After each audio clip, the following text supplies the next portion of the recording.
I guess I have an announcement. Go for it. Can you hear me? Yeah.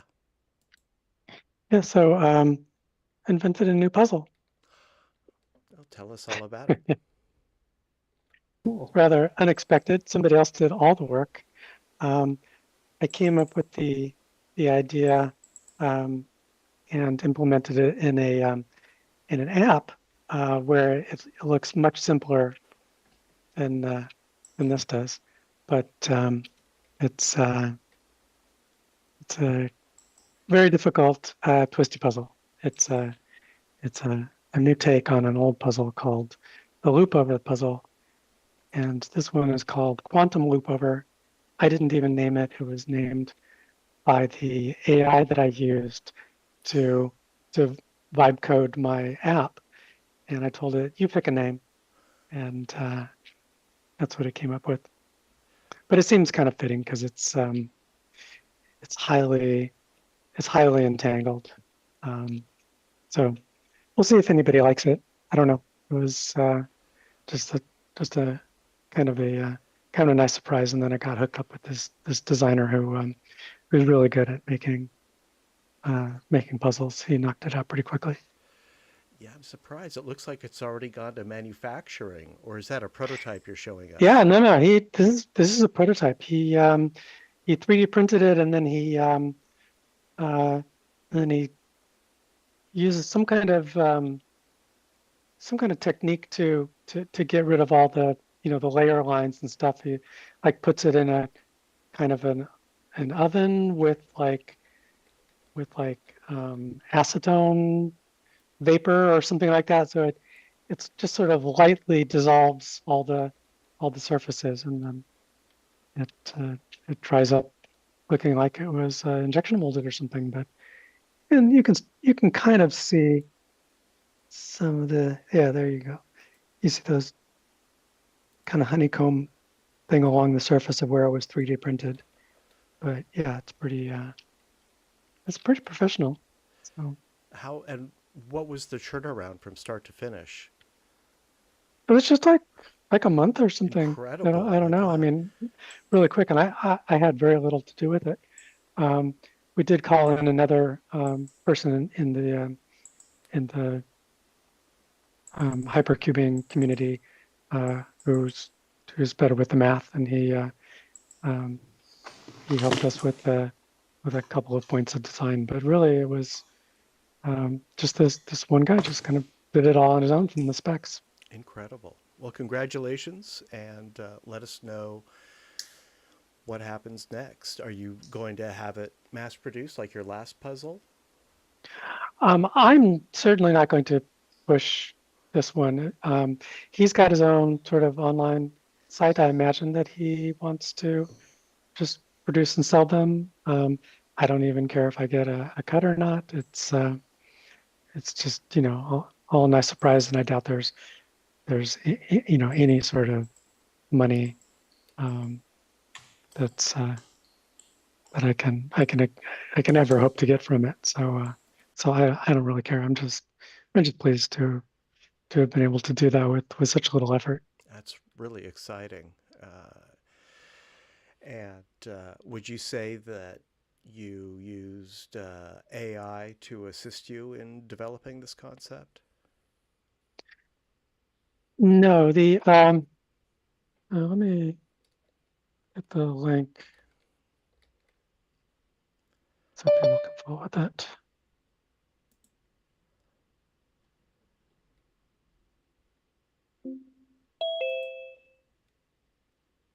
Okay, where's chat.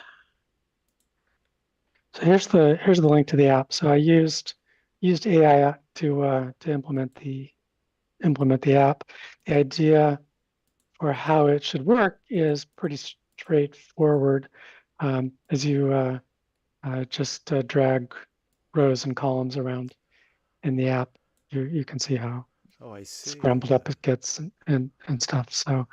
Um, so topologically, the puzzle is operates on a torus.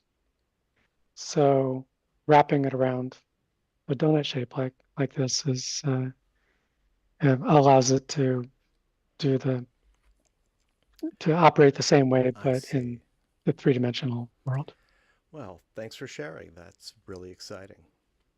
Sure, I'm That glad you like it. is, I mean, I don't know that I would call it exciting, but it's fun. it's impressive. It's very impressive. Well, thank you, Melinda. Um, I'm going to go ahead and So yes, basically, just another announcement. I'm just yes, sir. people have probably heard this before, but I keep updating the Midjourney cats. So it's a downloadable PDF, midjourneycats.com. Feel free to browse. If you enjoy it, fine. If not, it's free. So And that link is in the chat. And yeah, Herb, this one is difficult not to enjoy. I don't think you'll get too many protests. These are just too adorable. I do wish you would do a half-width side-by-side YouTube slideshow, but that's your prerogative, of course. maybe someday. And you have been updating this PDF, right? This isn't Yeah, a I mean, static document. this was last updated about a week ago. Yeah. So I So update it about every 2 weeks. so download it and keep checking for updates. Yeah, it's a substantial document now. What do you have? 50 pages. That's a lot of cats. Thanks, Herb. Hi, Peter. All right. Let's see, a few announcements. Phyllis is not able to attend tonight, and Tor is not able to attend tonight. We will see some of Tor's photography. Let me go ahead and share my screen. Let's see if what comes up here. Oh, it worked. Okay. So the live streams are running and the screen share is on. I think we all know what to do with these links and with the screen share. One quick announcement, just a reminder, the Solano Stroll is Sunday, September 14th in the cities of Albany and Berkeley. And it's all set up. I did a dry run this weekend and drop by if you can.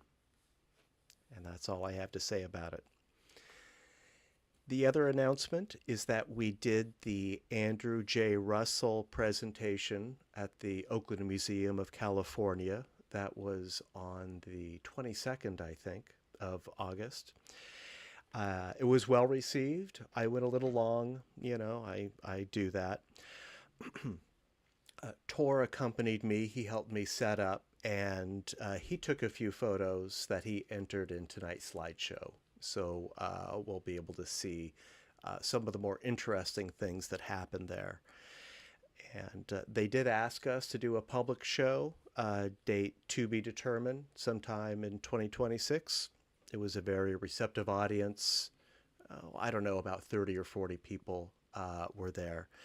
But I'll let Tor's photos speak for themselves. And that said, let's take a look at the first photo in tonight's slideshow. And it is by Tor.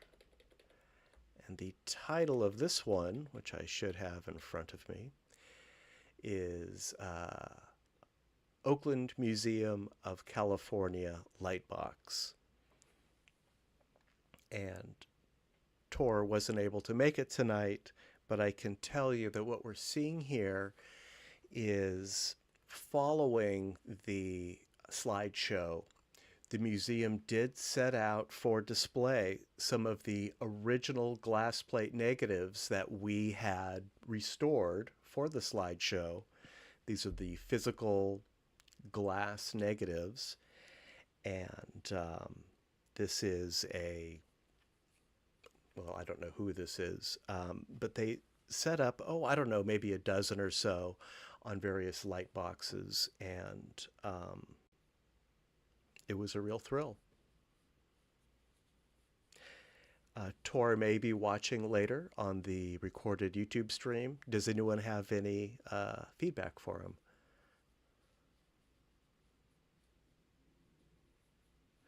We will see a close-up of one of these glass plates later in the slideshow. All right, well, that's probably enough talking for me for a while. Let's move on to one by Steve. And the title is Vincent Life Mask. Steve, take it away. Recently attended the Hollywood Museum, which is on Hollywood Boulevard at the corner of Hollywood and Highland. It's actually a really cool museum, not to be confused with the one that was just opened by the Motion Picture Academy. Big budget, but this is a really cool, funky little in the old Max Factor studio, and they have lots of remnants of Max Factor there as part of the museum. But in the basement, they have kind of their den of horrors, which is my favorite section. And they have the actual life masks made from several of the horror actors. I photographed cha-chas of Boris Karloff and Vincent Price. Of course, Vincent Price seemed like the obvious choice for showing, a 3D life mask. And why would this life mask have been made or cast? Probably for makeup. So, because so they can design prosthetics if they're going to do something. I can't remember in the House of Wax, is he one of the ones who got melted? Yeah, he was So affected. they probably made a wax version of his face by pouring it into the form and then melted that. But unlike like a digital scan, this is actually a material that it either touched his face or it touched the thing that touched his face. Because I think they made a mold and then they poured stuff into the mold. But it was made contact with Vincent Price's face.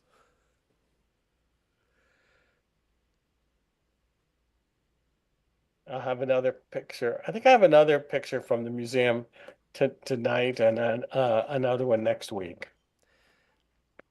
I guess if we showed the pseudo, then it would be like a mask. It wouldn't be the convex mask. It could be a concave the mask busts they at could the put over Haunted his Mansion. face. Right, exactly.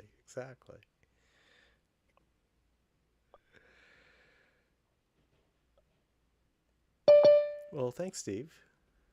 All right. Roberto. Hi, good night. Hello and welcome. And coming up next is Quato Lives.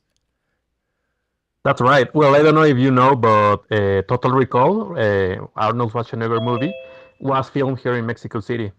So this is an exhibition that is held in one of the stations that Arnold Schwarzenegger filmed the film, because now it's 36 years old.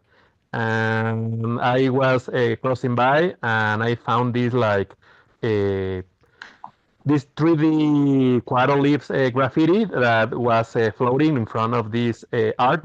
Well, this is an exhibition of all the art pieces for the art, like the prototype, the style that is going to be on the film, and it was a really interesting, and I like it the way this graffiti looks in 3D.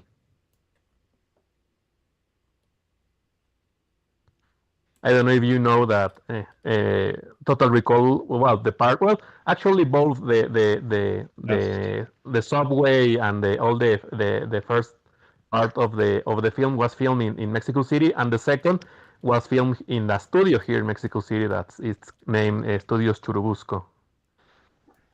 Yeah, I like both versions. I didn't know that they were filmed in Mexico, that's great. I like a lot of the architecture that they chose.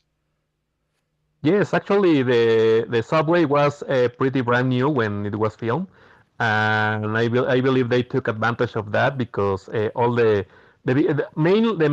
most characteristic film part was the subway part because all the part that where he was running away from the capture after the recall it was filmed in Mexico City subway, and also I believe there's a huge open area that was filmed around these billboards, and it's also a major landmark here in Mexico City. Nice. Now that we have self-driving cars, I hope we get to see Johnny Cabs before too long. Well, we have Teslas. I've had that conversation with several people recently. And this So is hard such to be a classic original. film. Yeah. Oh my God, that smells so good. Welcome, Will. So, Roberto, what are we seeing here? Is the graffiti, the text, is this on a pane of glass or something? Is that how we're getting the stereo effect? That's right. It's like an acrylic, and they painted. Well, I believe it's a vinyl. It was cut in vinyl, and then place it on this acrylic, and then in the back of the stand, it's printed of the art that it was going to be used on the film. Yeah, great subject. Thanks, Roberto. Yes. One of my favorite films, and maybe it's just a matter of time before we get a conversion of the original. Was the remake released in 3D? Does anyone know? No, I don't know. I don't know. Not that I know.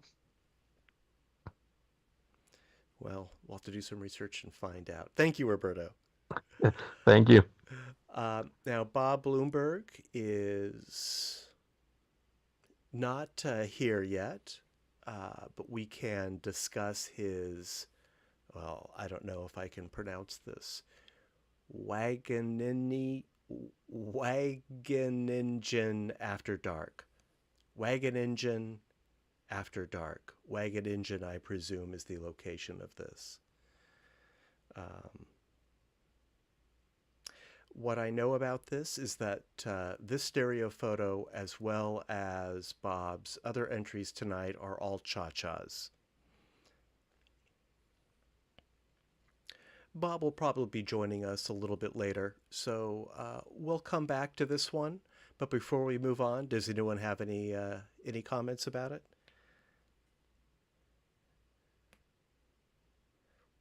We'll hear from Bob when he arrives. It is a nice night shot. Until then, Oleg, you're up next.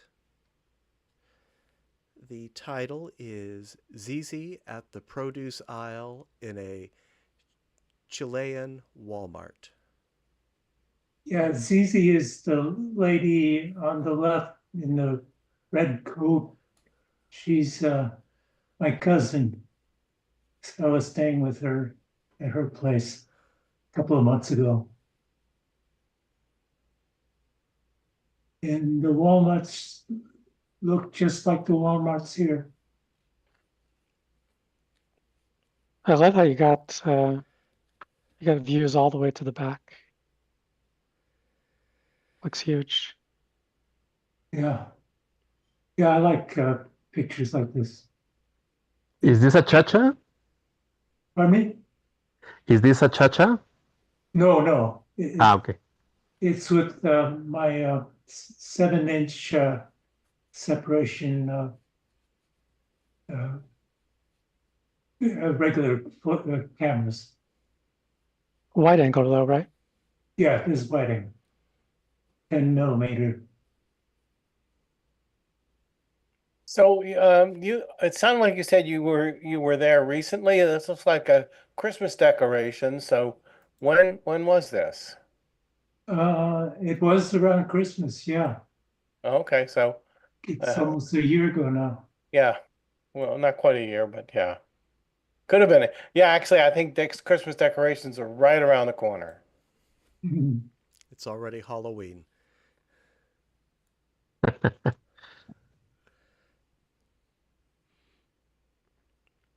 Oleg, I like the action in this photo. Everyone is intent on performing some activity. There's an employee stocking the produce. Your cousin is weighing the produce. There are people browsing the produce. Well, it's a matter of, I generally shoot with a tripod. I don't remember if I use a tripod here, but I wait until people arrange themselves in the places I want them. Yeah, really nice. I like that you make a very prominent use of the red and green throughout the picture, which of course are the Christmas colors. I keep thinking, what would it be like if you cropped the guy at the far left? It's already we lose a little bit of his left arm, and Yeah, well, that would put my cousin at too far out of the picture. I wanted her to be sort of the start of the picture. yeah, I mean there are things you can do, but yeah, it starts to run into all kinds of problems. Um, just covering up with my, I do think it improves the picture if he's not in it. Wouldn't have it. It's just, just a thought.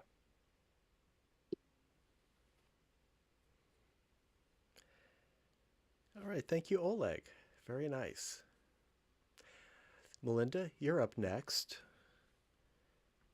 Coming up is Sunset Serenade. Yeah, so this was just on another sunset walk down near the waterfront where you've seen all those other strange pictures that I've taken. This was a little bit around the corner from there. There's sort of a large parking lot where I think a lot of RV owners sleep. They're probably not supposed to sleep there, but looks like there's a little community of RV people that come and go there. And I'm guessing that he's part of that community, and he just had himself set up here on one of the lawns, playing his synthesizer for the sunset. Very typical kind of thing you can see around there. I don't know why. But the sunsets sort of draw everybody, all kinds of people and activities and stuff like that. So this guy was just very happily playing away and was happy enough to let me take a picture. Oh, he's got a great expression too. Yeah, I think he wanted to talk. I wasn't really in the mood at the time, but he was very happy to share. Is this close to the Golden Gate Park? Yeah, you can see the Golden Gate Bridge very easily from here. Okay. It's Chrissy Field. Okay. Chrissy Field area. And I think that part of the waterfront is called the Golden Gate Promenade, something Promenade. But it's near the marina, which is in the Marina District. Okay. Definitely go down there at sunset. It's you get very interesting, colorful people. Well, Melinda, it draws you also because we Yep. enjoy so many of your sunset stereo photos. Yeah, and I'm just as weird as any of them, so it's not like I can claim any high ground or something. It's just a natural magnet for quirky, creative folks. Yeah, it's And you're likely and it's beautiful. It's a beautiful place too. Yeah, you're likely the only person with a stereo camera, I'm sure. I do not think I've ever seen another stereo camera around there, or come to think of it, maybe anywhere. You know, this is a pretty small community. Indeed. Yeah. Add this to your portrait collection, Melinda. It's very nice. Thank you. Thank you. Here's one by me. The title is Live Oak Park, which is in Berkeley. And I don't have too much to say about this. It's a bit prosaic for me. I think it's a fine photo. I actually had just parked next to the spot and thought there might be an opportunity to play with the depth in a composition here. And that's all. Well, you did a really good job. It's an excellent photo. Oh, thank you. I really like the way you used the tree on the right.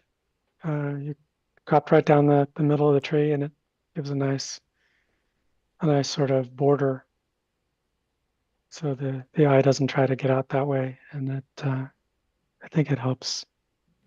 Oh, It thank helps you. people to explore the the real interesting stuff. Which camera did you use? This would be my Sony pair, my RX02s, and it's a bit hyper. I'm going to say the cameras were 3 or 4 inches apart, not terribly hyper.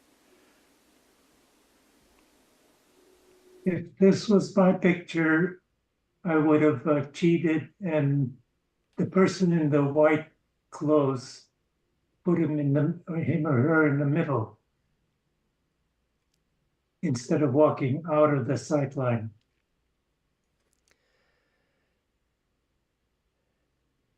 Yeah, I wonder if I should just delete that person, just paint her out. What's also missing is that the person in white is walking a dog, which is actually what I was trying to capture, but my shutter finger was too slow. I mean, you can't tell that it's a dog, so I think if you just removed her, that would be enough. Probably I could, yeah. And then you could turn up the saturation of the red coat to really draw the eye. Yeah, that's a really good idea. I probably should do that regardless of whether or not I remove the person in white. I kind of like it the way it is. But I have a question. You said you were experimenting with depth. Did you try different distances between the lenses? You know, I really didn't. I just kind of eyeballed it for this one. I had my cameras with me because I was going to another event, which turned out to be a dud photographically. But I already had the cameras out and set up when I passed this scene. So I didn't really spend a lot of time here. Maybe less than a minute.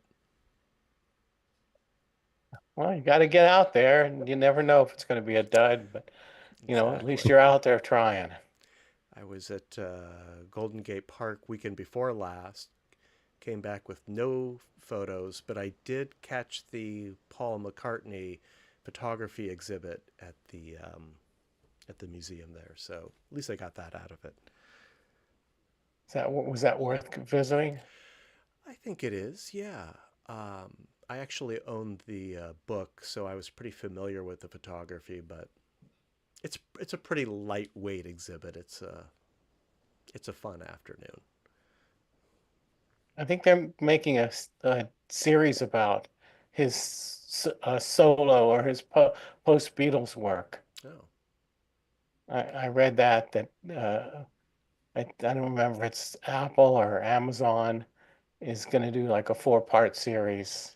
maybe Apple. They've done so many Beatles projects these past few years with Get Back. The last one was on Disney Plus, Again, Disney- you know, the session was on Disney, Disney that's Plus, what I'm and I don't remember. Anyway, that's easy enough to look up. Yeah, you're right. It is Disney. There's so many, it's easy to get confused. All right, well, that's Live Oak Park. Let's hear from Jay. And this is Locomotive Engineer. Jay, take it away. Yep.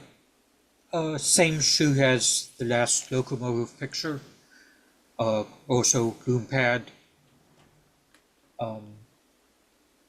Yeah, just the most interesting angle of him.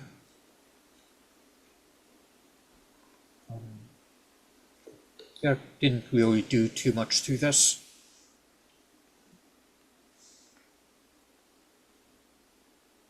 What camera did you use? Because the dynamic range is really nice because you have Yeah, the loom pad, okay. loom 2.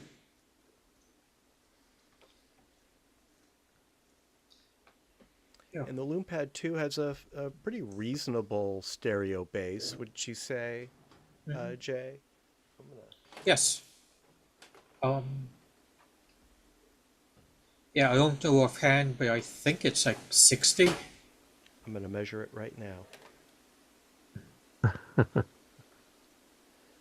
It's about... Yes, but the dynamic range is great. The shadows and the highlights are really well controlled.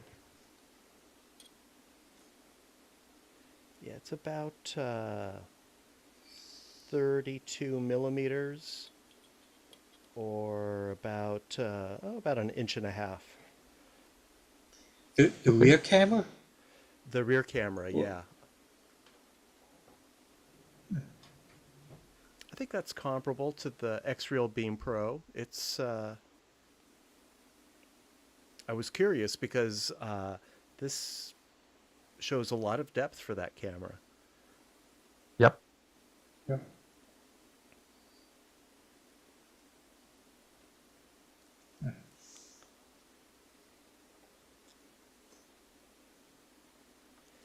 Jay, would you consider cropping out the woman at the far right of the composition? I think I tried, and it was getting a bit too cramped on him. I can see that. Like Oleg's cousin. Yeah, I like it. This picture the way it is. Just enough bright stuff. If you cut it off, it'll. I don't think it'll be as good. All right.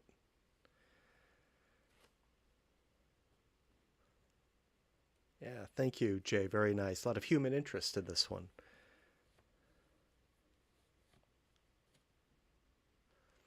Now I don't... Oh, Ed is here. Hello, Ed. Welcome.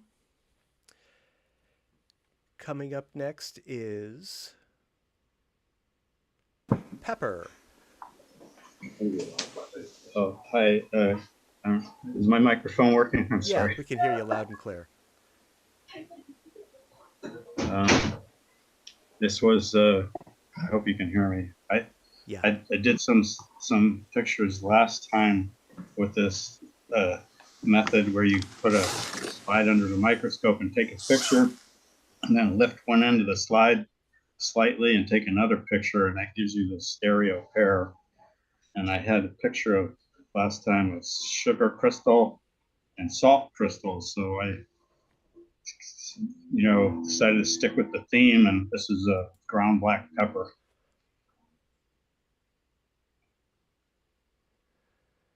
Yeah, looks astronomical. It's kind of otherworldly in a way, I guess. Yeah, it really is.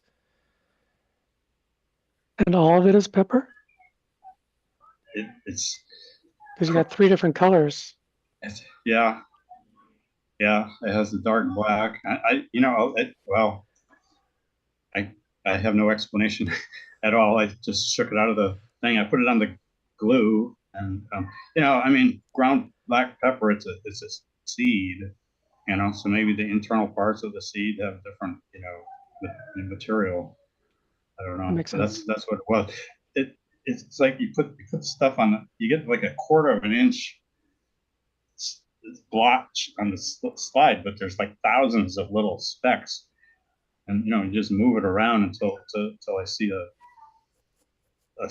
little grouping that looks attractive. I don't really know what any of these things are. And Ed, you do that all in the microscope, right? You've got the ground pepper on a glass slide, and then you just bump it around under the microscope until you find a composition that you like. It's a drop of glue to keep it from, to hold it all in place. So when you and then tilt this was, it, I think it was about 25 frames stacked for each left and right, because it wouldn't never be all in focus. So I had to take a stack, from down through the image, about 25 or 30 frames, I don't remember exactly, and then merge them. And that's how you get it all in focus. That's with the software. Yeah. Incredible. Have you ever tried using water instead of glue? Because water is can be very pretty by itself, but it might dry out too fast. I don't know. I was kind of trying to find some things like algae or something. Sometimes can be but I decided to stick with the kitchen kitchen materials because they were handy and I didn't have to go looking for them. I just grabbed them off the shelf, off the spice rack, and try to see what they look like. I was mainly just trying to experiment or practice with that method of getting the images and the stereo effect from the lifting the slide, and the pepper just happened to be handy. Yeah, I was just suggesting that maybe you try using water instead of glue. Just a drop of water might be enough to hold a bunch of pepper in place, and it might make it a lot more colorful. I don't know. I'm gonna try that when I find some water borne material. You know what I mean? Yeah. It's a whole different subject, but I was thinking even for pepper, it might really enhance it. I don't really know. I could try. Well, yeah, keep experimenting, Ed. Keep pulling stuff off the shelf because these are fascinating and unexpected. Yeah, unexpected. I'm really fascinated with the lighting. I'm assuming you just lit it normally. It has an iridescent look. Is that just one of the properties of the black pepper? Is it just like the light kind of coming around the fringes or something? It's called a dark field. There's this little black disc that covers the center of the lamp, so that the center of the image is actually dark, and the light is coming from around the edges. Are we looking into the light? The light is blocked from behind. So the light is coming from 360 degrees around outside of the field of view. So the light is sort of behind us, behind the viewer, behind the microscope. But if you picture how a microscope where the light is shining up through the sample into your eyes, it's the same thing, except there's a little disc covering the center of the light. Right. Well, that was my first guess. We're looking in. So, according to Stack Exchange, dark field lighting is often used for lighting glass or other transparent and highly reflective objects, and it excels at highlighting edges. which I think we see here. Yeah, these are all very clearly defined. It's actually a 19th century lighting effect of microscope. Yeah, let me put a link in the chat. A bit of information about dark field lighting in photography. Although in this case, you're using it in microphotography.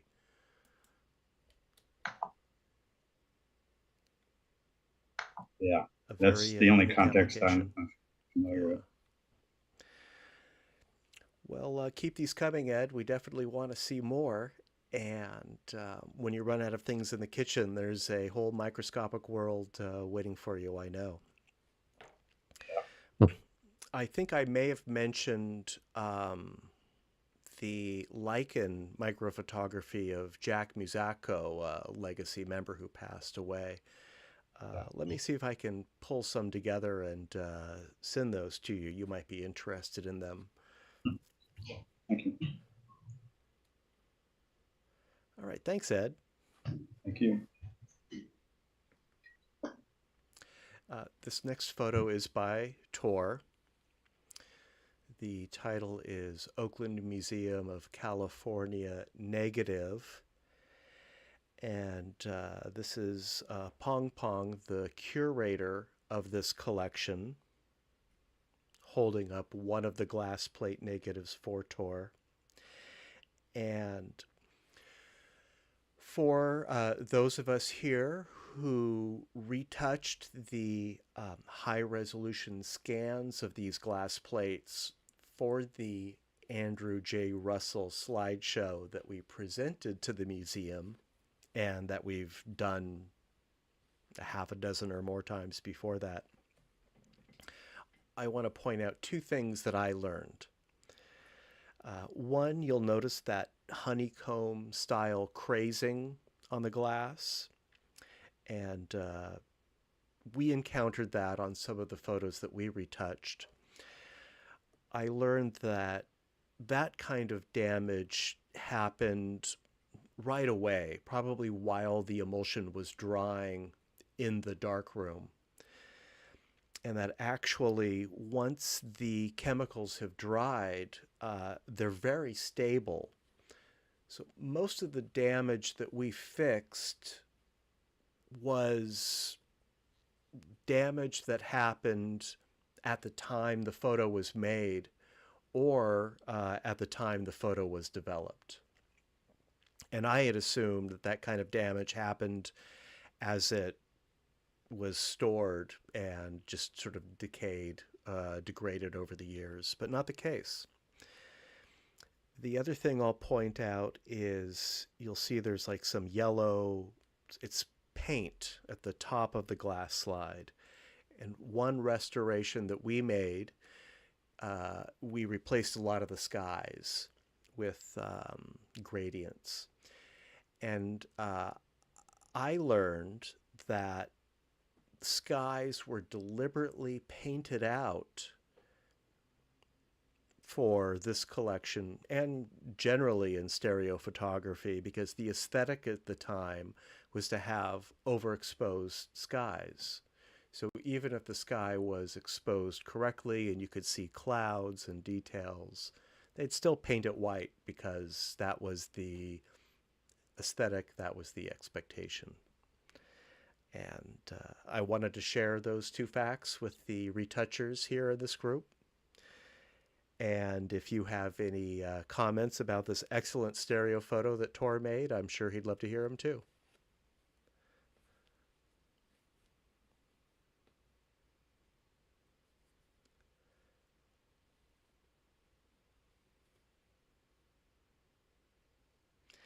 And I think this is a photo that we did retouch. It's one of the cuttings. You can kind of see the rail, the tracks there.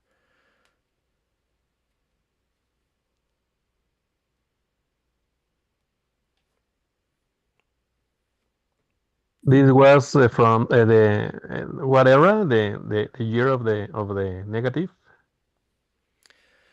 So Yeah, this is a glass plate negative. It was taken in 1868. It's Wow. a photo of from a series of the construction of the Transcontinental Railroad that connected the east and west coasts in the U.S. Andrew J. Russell was the photographer who documented it for the railroad, one of the railroads.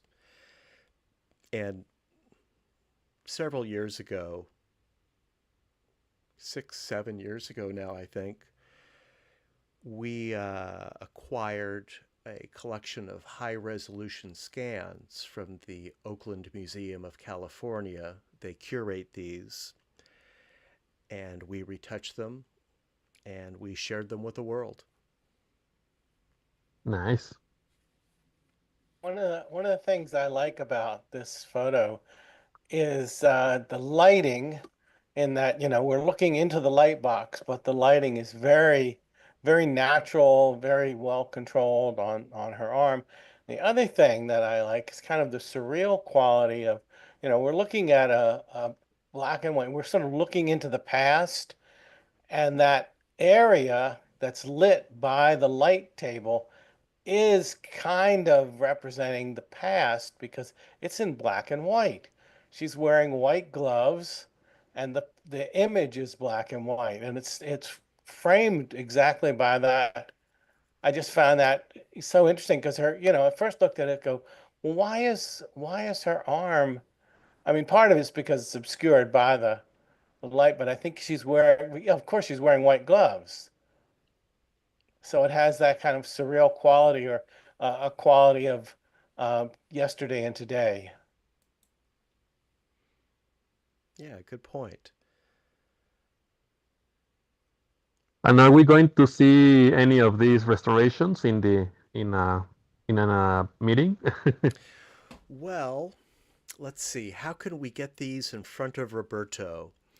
We just presented these at a live event, an in-person event in July. It was about a month and a half ago now, and we'll take it on the road again. We did do a online version during the pandemic. Well, Roberto, let me think of some ways to get this slideshow to you. I don't have a recorded slideshow. Usually I make some comments, but we can at least get these slides. Does the club have an archive? An archive of the slideshow? Of anything. Because, you know, you can get the various, you know, Dropbox or Google will give you a certain amount of space for free. Oh, sure. That you can store stuff. We definitely can make the slideshow available. What we just don't have is like a recording of one of our presentations. Okay. But Roberto, I think you would be very interested in these photos, and I'll figure out a way to point you to them. Yeah, maybe we see a couple of interesting, because it's interesting to see something that old that I don't know. and in stereo, yeah. Yeah. Oh, I think you'd be really fascinated. Yes. Yeah, well, let me put that on my to-do list here, and I'll get those to you. Thank you. All right. And it is amazing to think that this is the actual physical thing that went in the camera, that Russell handled, or maybe an assistant handled in the dark room. It's the original source. All right. Well, thank you, Tor. Steve, you're up next. Junk Store is the title. So this is also in LA, actually in Burbank. Just taking a walk and looking in I don't know that there's much to say about it. It's a cha-cha with my my Samsung Galaxy, and just a lot of junk.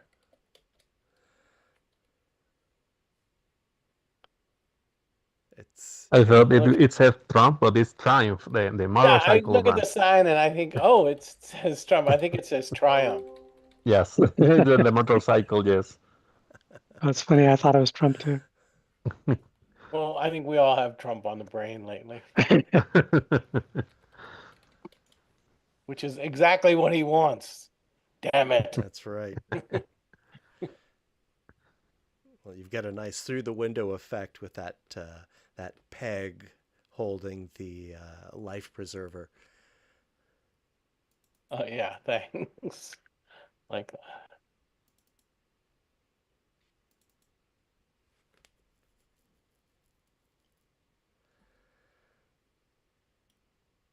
Yeah, lots to look at here. Good when they have a lot of stuff hanging.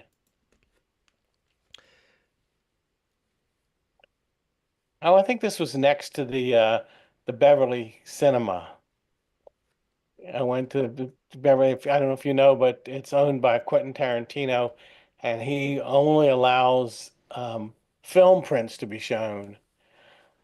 And I've never been against digital. I'm fine with a nice 35mm print. I just went to see a bunch of cartoons, and it was a terrible experience because they were all splicey and scratchy. Exactly what I hate. Give me digital any day. Quentin, you're a good filmmaker, but get off of that. Old prints. I mean, half the time they were getting to the punchline at the end of the cartoon, and it would just chop off and say, "That's all, folks." Not the way you want it. It's easy to forget how bad we had things before these 4K restorations. One of my students in the film school at Cal Arts, he had a great quote that I always tell people, that if it's not scratched, how do you know it's film?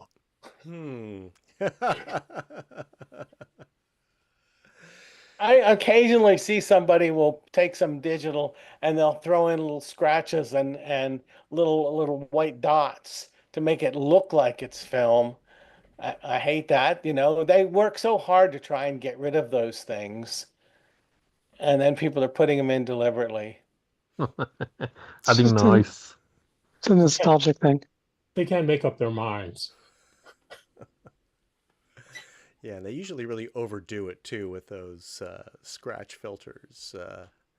It's like, what, you know, did you march across this film? What on earth could have happened? Yeah, well, it made sense when Orson Welles did it for the newsreel footage for Citizen Kane, but everybody else, no, don't do that. Well, the funny thing is I used to work at a post facility, and one of the digital artists, he had like maybe 10 different pieces of software, and all they were was like film damage and film effects and scratch and like dirt. And he would just like throw them onto these digital shots. I go, dude, what are you doing that for? And he goes, well, the client wanted it. And I go, well, they don't want everyone to know it's digital. Everyone knows it's digital. So why are you bothered? Yeah, these are the times we live in. So what you teach at Cal Arts? Is Philip? Who is it? Who's? Yeah, I used to teach at Cal Arts. Me too. Yeah. When was that? A long time ago. Like 80s? In the 80s, yeah. Oh, you never went to the film cage? I pretty much just stayed in my little cubby. I was teaching an introduction to computer graphics. Were you part of the experimental animation program? Perhaps? I was. You might know my wife. Yeah? Paula Schreiber. You know what? The name doesn't jump out at me, but sounds vaguely familiar. Well, I kind of remember your name. We'll have to take this off. We'll take this offline and talk about it later. I couldn't hear you. I was talking. we'll continue. I recognize your name, but I go, it can't be the same Steve Siegel. It must be a different guy. I don't know. I think it's the one and Steve only. Siegel is what? Well, I remember there was a Steve Siegel in the film school for a time. Yeah, that would be me. I mean, there's a real story about how I got that job, but I'll tell it some other time. Well, you can stick around and you can share that after the slideshow. I want to hear that too, Steve. You may have told me already, but. All right. Well, thank you, Steve, for Junk Store. Roberto, Roberto, you're up next with Good Morning Mexico City. Yes. Well, this is I took this on Sunday. I took the gondola to go to this. Well, I don't know if you remember this big park that we have in Mexico City, Chapultepec, and I was going to a museum all the way up to the park, and I took this. It was a really nice sunrise, and I thought it was going to be a really good 3D shot.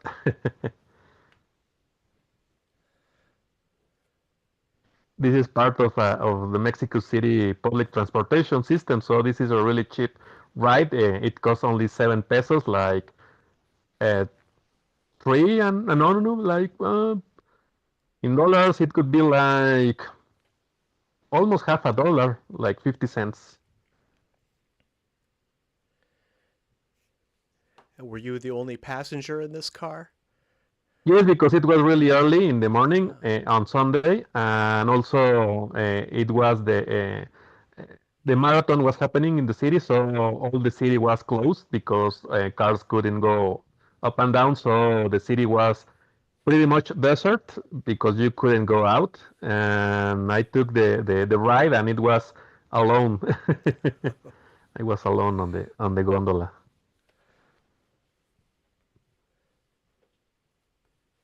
How high is that? Well, it depends. It go ups and down.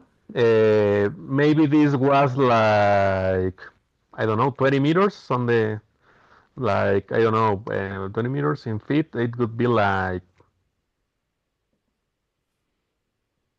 It's about I don't know, 80, 90 feet, maybe. maybe, I don't know. Yes, 20 meters. Like it's like the height of the gondola. Maybe more because in some parts you are crossing some gaps of the terrain, so you are higher, even higher in some parts. But the exact height I don't recall it. It is a bit in front of the window. Roberto, do you mind if I try to do a horizontal adjustment? Sure. Let me see if I can do this without blowing anything up. I think, let's see. Yes, I used the RXOs, and so maybe it was a little bit, the distance between cameras were a little bit dramatic. So I adjusted the screen share version. Yes, I believe it looks I think it's a better. little bit more comfortable to view. Let me do it to the Yes. others.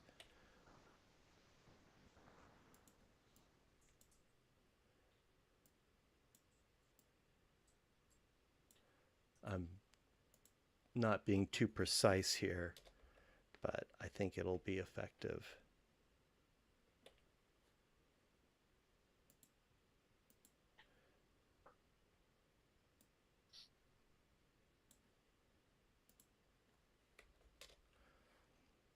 Oh, I did something bad here.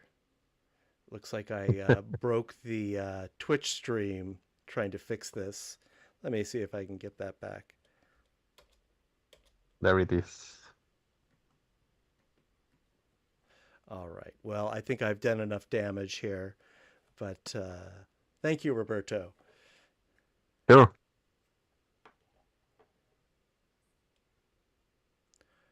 Oh, I see what I did. Okay. Let me make an adjustment here.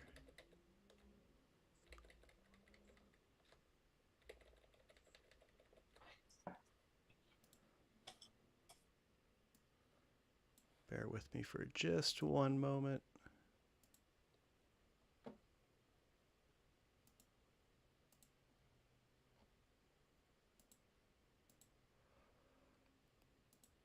There we go. All right. Thank you, Roberto. I'm going to move on. Thank you.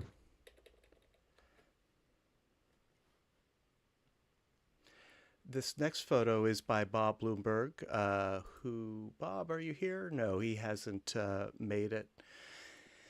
He might be out for Labor Day or something like that, for all I know. The title is Girl with Pentagon Portal, Mall of America, Minneapolis.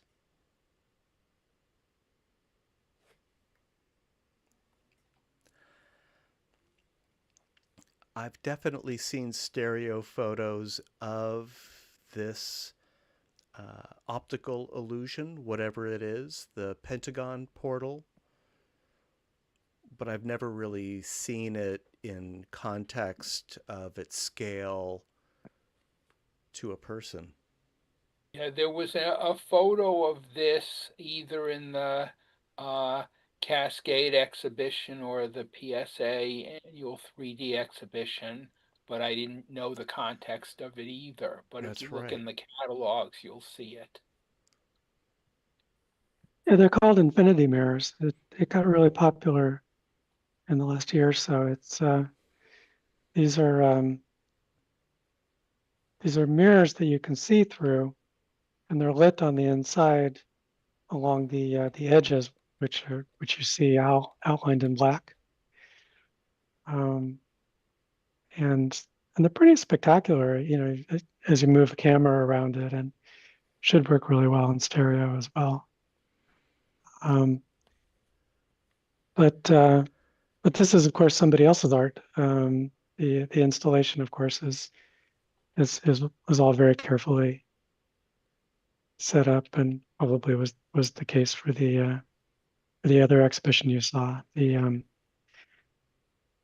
It's hard to, you know, give the proper credit to both to the artist and to the stereographer, but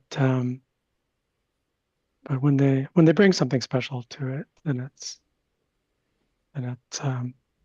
it's fine in my book. In this case, it's the little girl looking into it that's the addition.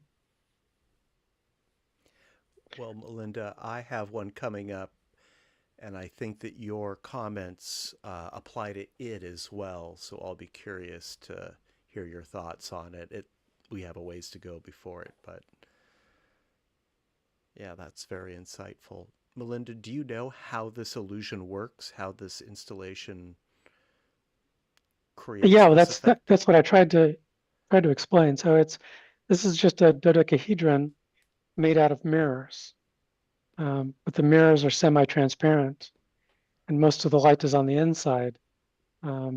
So everything that you see is only from inside, and of course you get the Hall of Mirrors effect as it goes off into infinity. So yeah, it's 12 mirrors all facing inward, semi-transparent, and then lit by, you know, like fluorescent lights or a string of LEDs along the edges.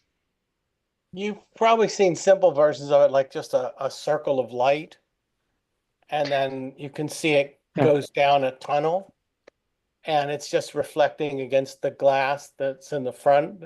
You're looking through a piece of glass, and then there's a circle of light, and then another, and then a reflection of that, and a reflection of that. It's just it's like looking a mirror behind your head. You get, it just repeats and repeats and repeats to infinity. Yeah, just search for infinity mirror and look for images. You'll see lots of these. I know I've got a photo somewhere of there was one in a hotel, and it was just a circle, and I put my head in front of it and took a selfie. Yes, actually, this exhibition was here in Mexico City about a year ago, but I didn't have my 3D camera with me, so oops. Well, it's not moving, so you could probably take a cha-cha. Yeah, I didn't know the technique at that time, so That's what we're here for. yeah, learning some new techniques. Has this installation been exhibited in the Bay Area? Has anyone in the Bay Area seen this here? I'd love to experience this myself. I think there's something like it, not this complicated, but at the Exploratorium. Sure. I think they have a simple version. Seems right up their alley. Well, thank you, Bob. If you're watching this on the recorded YouTube stream, if not, well, we enjoyed it. Yeah, Bob liked the colors. Yeah, nice colors. Oleg, we have one by you coming up next. Welcome to the Hamilton School is the title. Yeah, welcome in English and in Spanish. I don't know. I sort of like the colors, blue, green, and yellow, and waited for that lady to come by.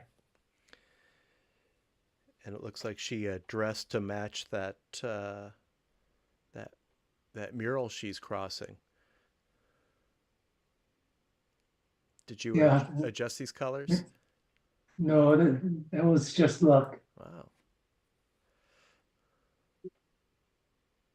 Yeah, the colors have an interesting quality. It reminds me of a cartoon. You know how they paint animated cartoons, or at least in the 30s and 40s, with flat areas of color, and especially that blue building in the background. You've got a very even lighting, and it gives it that sort of cartoony quality. And also the cyan has a kind of a cartoony feeling to it. I don't know if it's the font or probably just the colors that they chose to use.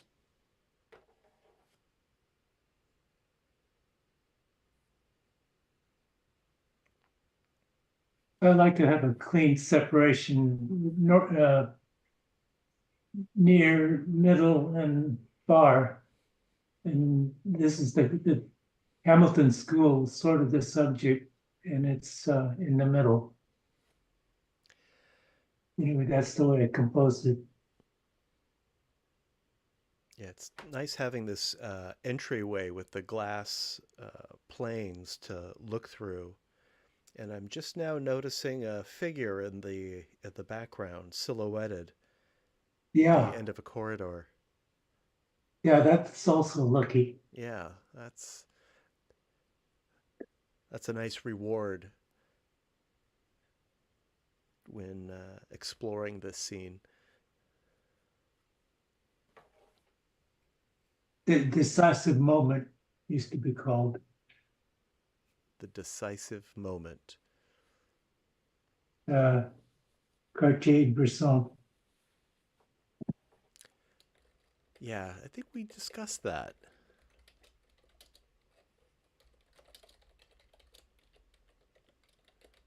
But that's what I shoot for.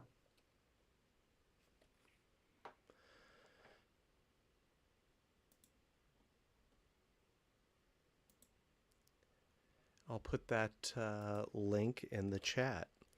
And one last thing I will say about this photo is that it holds up really well as an anaglyph. Not that anyone's interested in that, but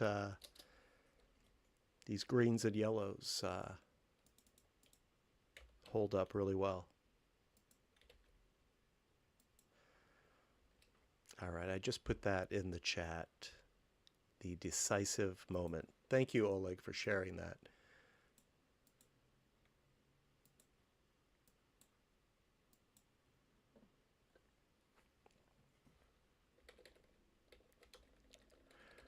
All right.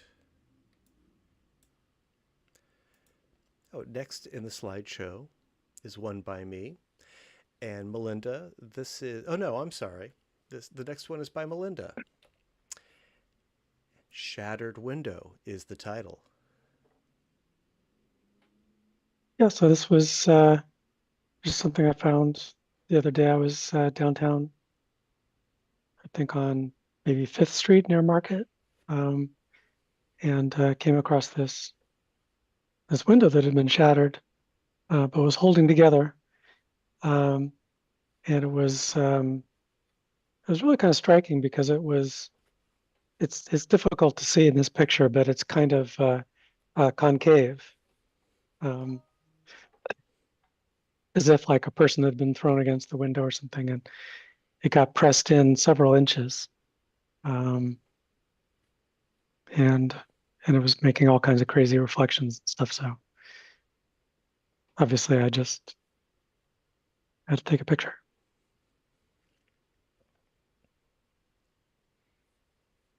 I can see that concave effect very clearly on the loom pad.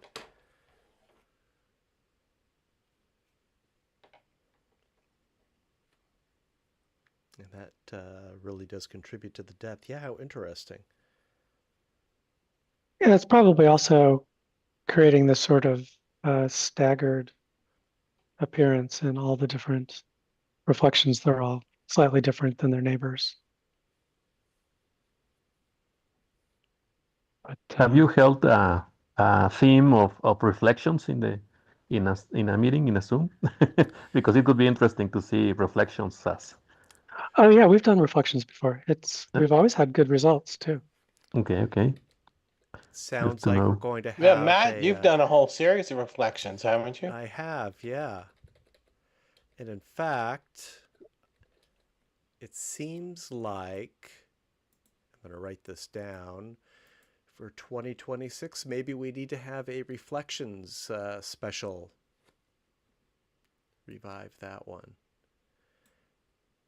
Nice. 2026 is right around the corner, if you can believe it. Yeah, let's reflect on that for a moment. All right, let me put this in my to-do notes here.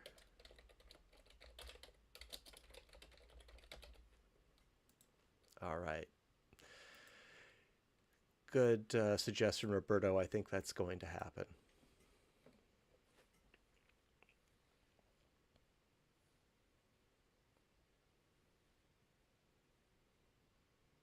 Yeah, it's a great effect. Thank you, Melinda. Hmm? Yeah.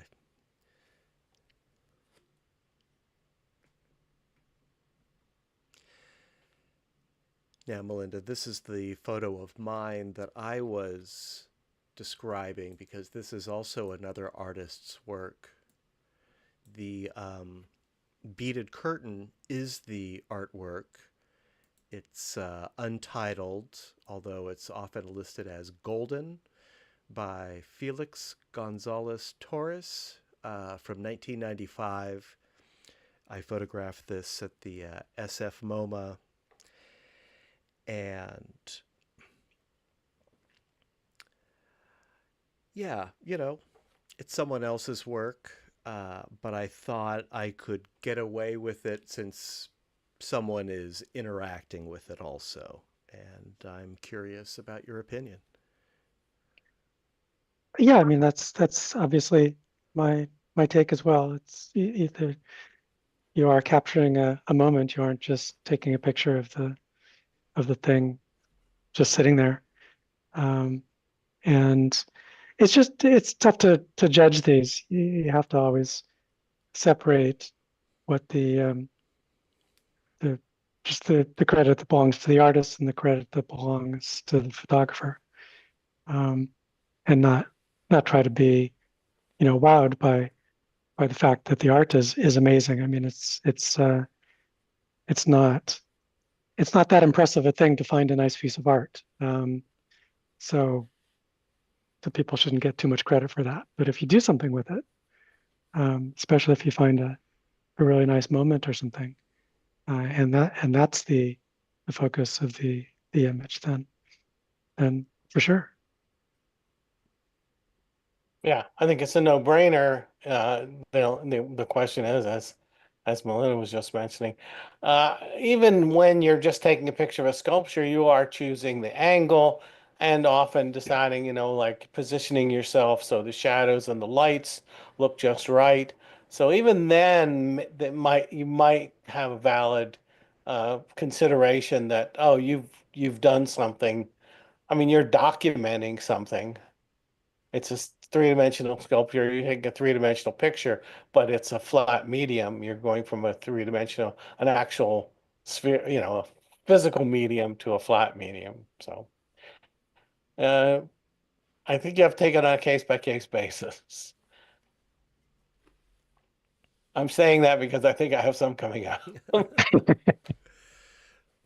Well, and sometimes if you take your camera with you to a museum, you just can't resist shooting the artwork. Incidentally, let's see, do I have it handy? No, I'll bring that up later. For those who have seen the documentary Anselm, a 3D documentary about the artist, his work is here also. I'll show some examples of that a little later. But first, Jay, we've got one by you coming up next. This is a conversion, and the title is TKTS Stones. Did I get that right? Yeah, I should have come up with a title. It's by the ticket booth in Times Square. I think this is actually like Persian Square, the statue. I'm not sure. Anyway, didn't have time to take out my loom pad, so it was just a cell phone pic.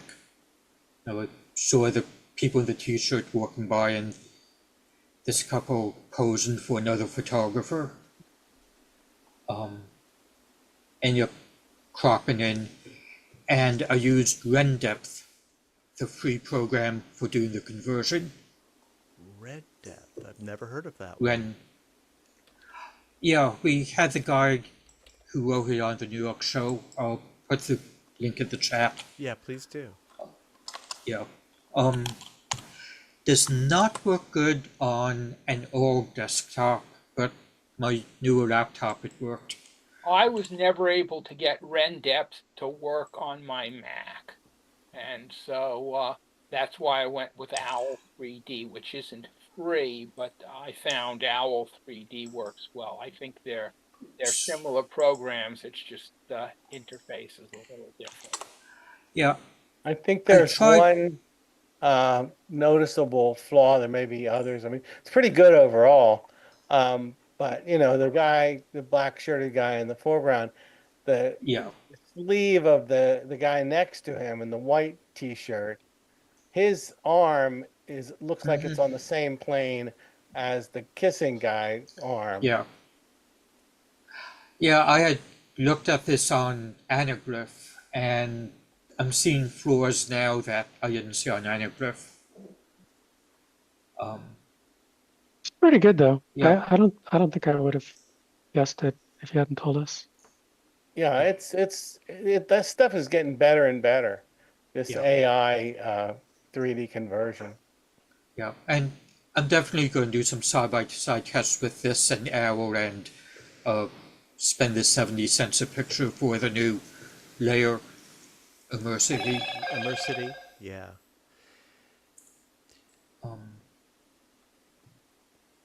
Jay, I'd be very curious about to hear your evaluation comparing these conversion apps. I've just been using Immersity myself.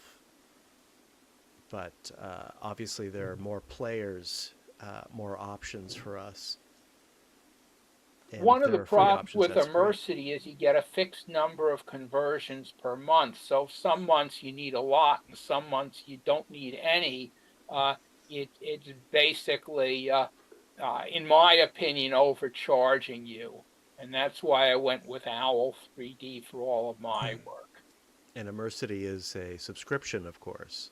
Well, Owl 3D is also a subscription, but you get an unlimited number of conversions. So basically, you're using your own GPU. You're not using the cloud. But if you pay the subscription, you can do as many conversions as you want. Understood. Yeah. These are important considerations.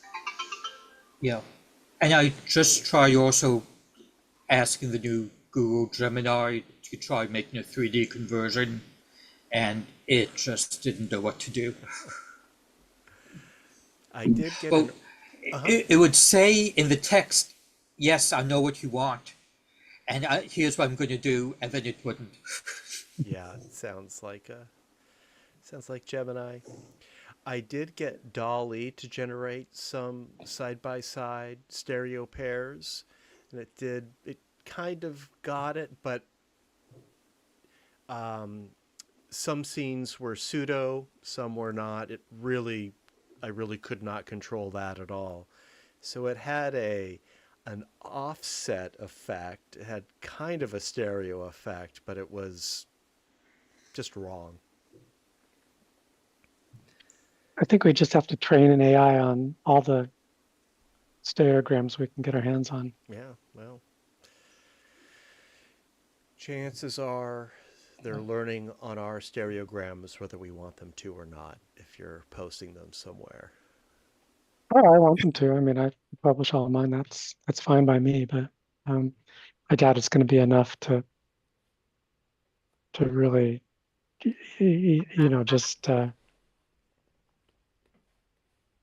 sort of expect them to figure out how to do stereograms without somebody putting a good bit of effort into teaching it how. So I'll give my own opinion on this, which actually there was a court case a while ago where a judge ruled that training AI on publicly available artwork is no different from training a human on the publicly available artwork. If either the human or the AI actually plagiarizes, then you have a good case of plagiarism. But if all it's doing is training itself to be a better photographer or a better artist, that seems fair. Yeah, and same thing for textbooks. If you go to college, you pay exorbitant amounts of money for the textbooks, but you learn from them, then you should be able to go about your business as a professional using whatever it is you learn from the books. They don't owe you you don't owe them anything more beyond paying for the textbook. So we probably shouldn't AI. a long debate about this, but the textbook was written and sold by somebody for that purpose. The stuff is being taken without anybody's knowledge or approval. Well, when you publish something in a public space, I mean, that's you're saying, please come and look at my work. You don't get to put a lot of conditions on it.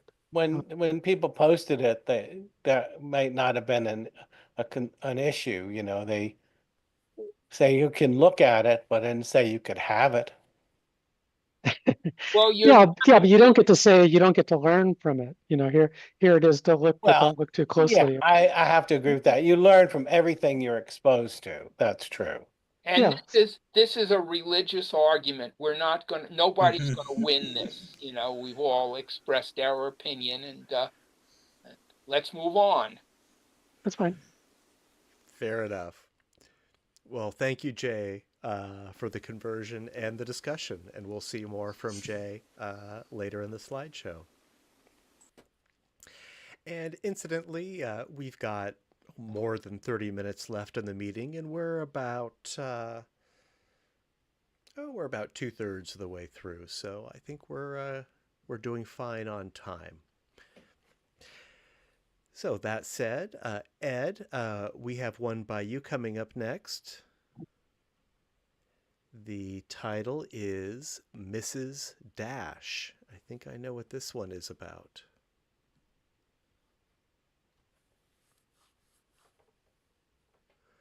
Yeah, that's what it is. I just went through my wife's spice rack and sprinkled some Mrs. Dash on the slide. That's what it is. That's what it looks like. This one looks pseudo though. Yeah, let me see if I can swap it. I had tried them both, and I thought that this was the best one. It'll swap in a few moments.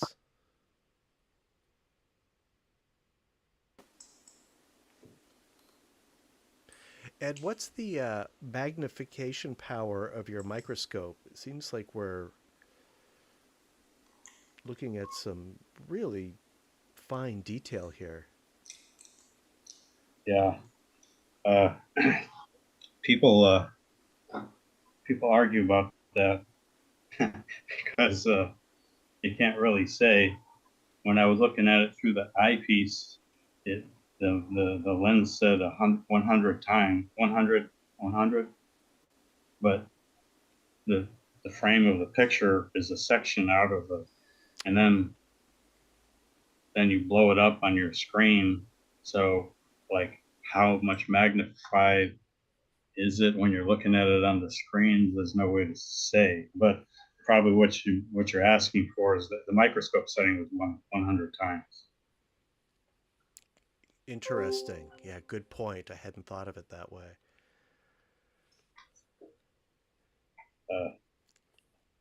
And I guess these would have just been little specks on the microscope slide, right? That's why I picked what it. You shake it was out very, of the... very finely ground powder. And so I tried basil, but the pieces were too big. I couldn't really get a good effect with them. So I went spilled some more stuff on the counter and found something that was a finer powder, and it looked better.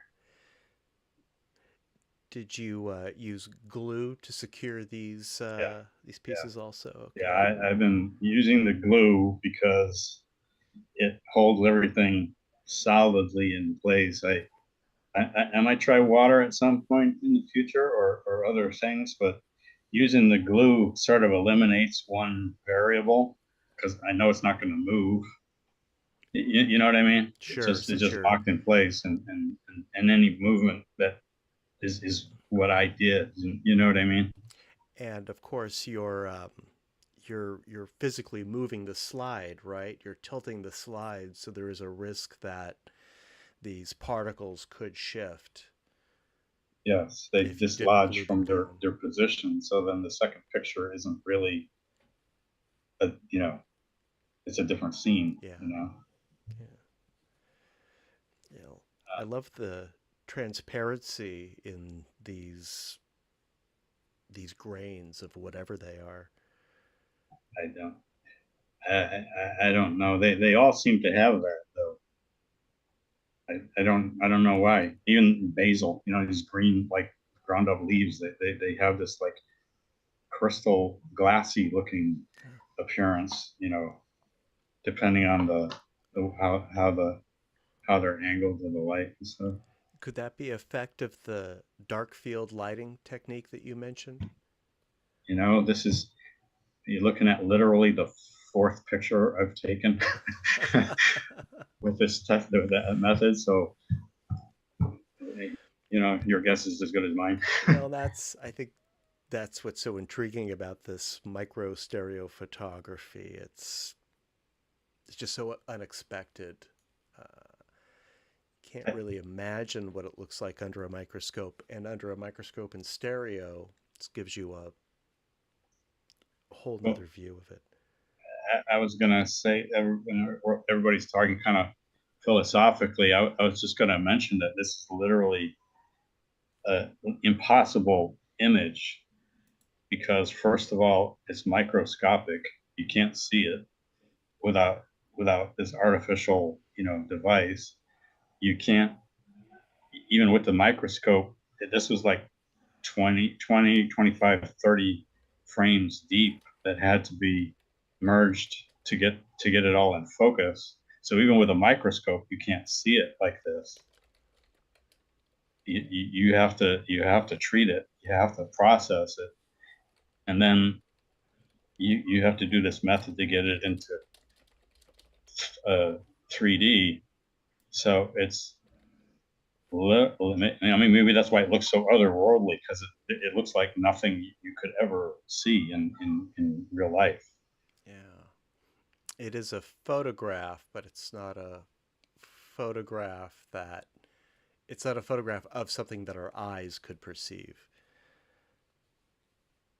I wonder if it would benefit from auto alignment, because it is not horizontally aligned. I did do the auto align with Oh yeah, because if you look at I'm looking at the stereo pair, there's quite a bit of difference, at least at the black spot center top. It's not aligned. I think it's auto aligned. Yeah, I double checked the alignment too. Although I didn't visually check it, I did just run it through Auto Align and Stereo Photo Maker and looked at the numbers. There could still be some discrepancies. Stereo Photo Maker's Auto Align isn't perfect. But on my LoomPad 2, at least it is comfortable to view. I think it does look better pseudo. I have swapped the left and right views on the slideshow right now. But even that is kind of ambiguous.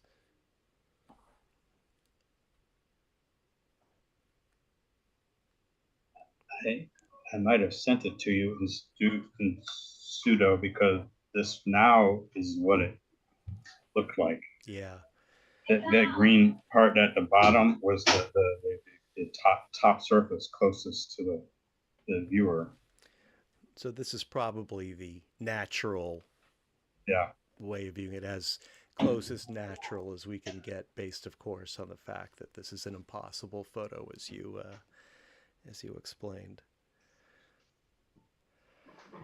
All right, Ed, we'll keep them coming, and I've got a note to myself to pull together some of Jack's micro lichen stereo photos that I think you'll enjoy. I'll get those to you. All right. Thank you, Ed. Our next photo is by Tor. This is Oakland Museum of California projection. And I can tell you this is obviously before the audience arrived. It was a nice little theater. It's kind of a shame where we have to use this old silver screen. I would definitely like to upgrade that. It's looking a bit tattered. I have no idea how old it is. It's quite ancient. Perfectly good white screen behind it, but that won't work for stereo.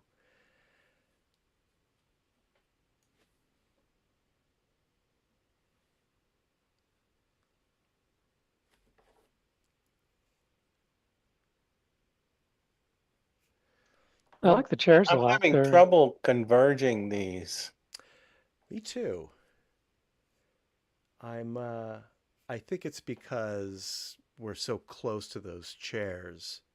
My LoomPad is actually freaking out over this one. I can free view it. But it's a lot of depth. I mean, maybe it's a little challenging, but wait, everything I think this is pseudo. Oh, you know what? You're right. It is pseudo. I didn't switch it back. There we go. This will make it easier. That's I better. always forget. All right, this will correct itself in a moment.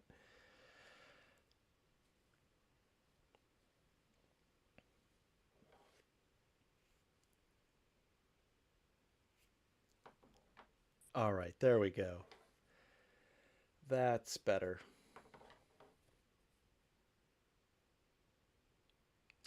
Yeah, I think Tor made an artistic choice by placing the chair backs in the image there.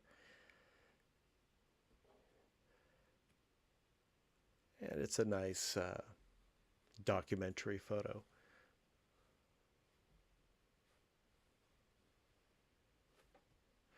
All right, thank you, Tor. Couldn't have done it without you.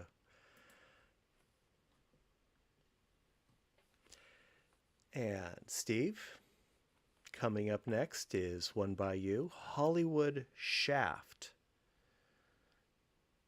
Something that happens all the time in Hollywood, getting the shaft. This is back at the Hollywood Museum. I guess they had an elevator that they don't use as an elevator anymore, and they put some movie posters and one of these mirror balls. And I took a bunch of cha-cha pictures and found the best two for the overall effect. You're looking up in this case, up. Correct. Yes, through looking the up at the ceiling, old elevator shaft. and they put some posters on the walls. Explanation was definitely needed. I had no idea what I was looking at. Yeah, I know.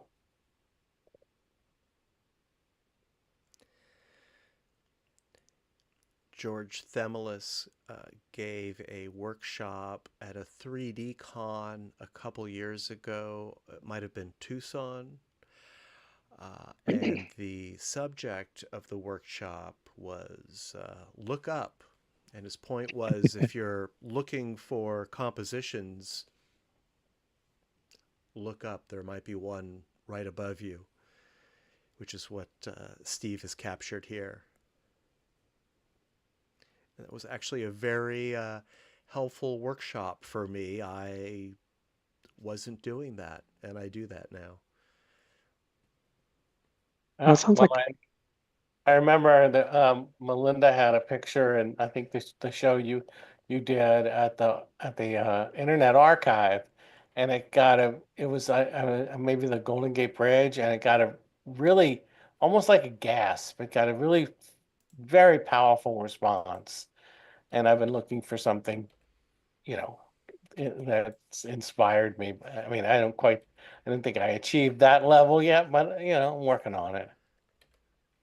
well, you found a very nice composition for something with an unusual angle. That's creative. That could be a nice special too. Is look up or just There or you something. go. Well, Let me write this down. we're really coming up with the competition themes. We're this way round. ahead of schedule here. This is great. We've already got two of them to choose from. Okay. And yeah, that photo of Melinda's is always a crowd pleaser. And I'm trying to remember the title of it. It is Bridge to Infinity? Bridge to Infinity. I just pulled it up here, yeah.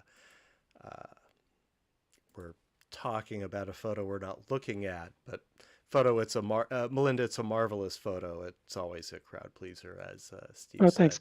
Now, does that one have a false frame or not? I did two does have a versions. I false just don't frame, remember yeah. which that was. Let me see if I can put it in the chat. Can I do that? Will it let me?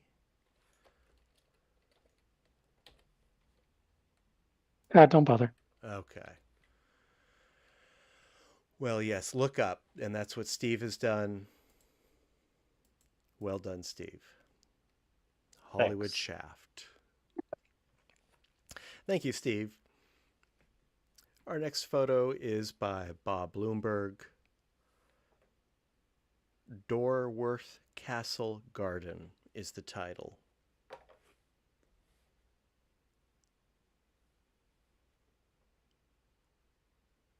He's got a great sky.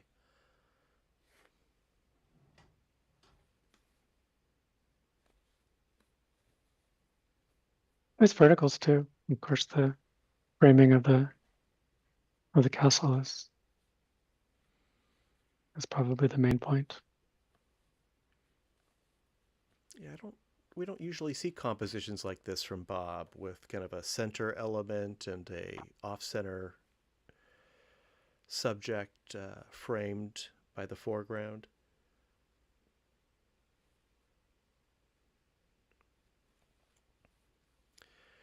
Oleg, I think Bob may be drawing inspiration from you.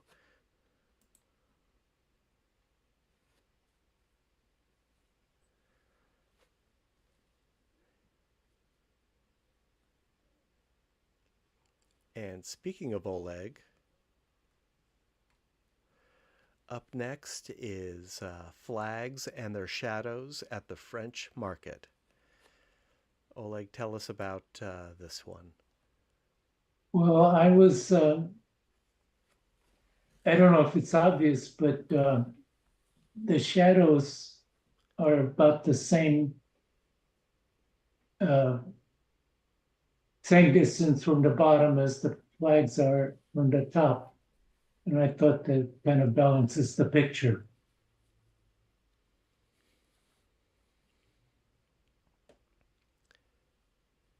Well, it does provide kind of a middle ground like you did with your school picture. There's kind of a plane through the middle. Yeah. That's what I was shooting for.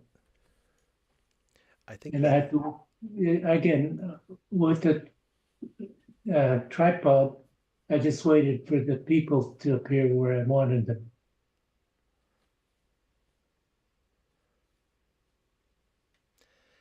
I think that yellow caution tape also adds to that middle ground effect. And I think you might lose it without that yellow caution tape. Yeah, it needs to be where it is. Yeah. That's for sure.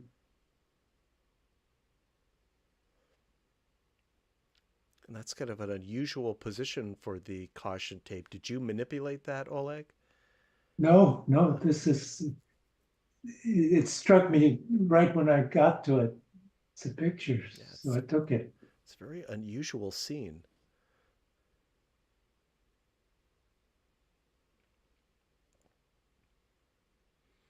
I mean, anyone could walk right under that caution tape.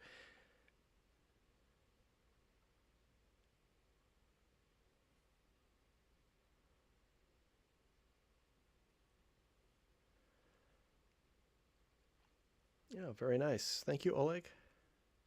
Thank you. Melinda, from you, we have Friendly Wave from the Vanishing Point. Yes, I took this yesterday in the Presidio. Some of these nice historic buildings have these long sort of corridors. They're kind of nice. And this time the long shadows into the onto the walkway kind of completed the effect. Just took a snap with the hydrogen one. It really wants a wider base though, but I zoomed in a little bit, so it helped the stereo effect. And it's just fortunate that this guy just decided to wave at me. He saw me taking a picture and gave a nice clear wave, and of course I took the picture, and that was that. And it looks like you've put in a false frame too. I did, yeah.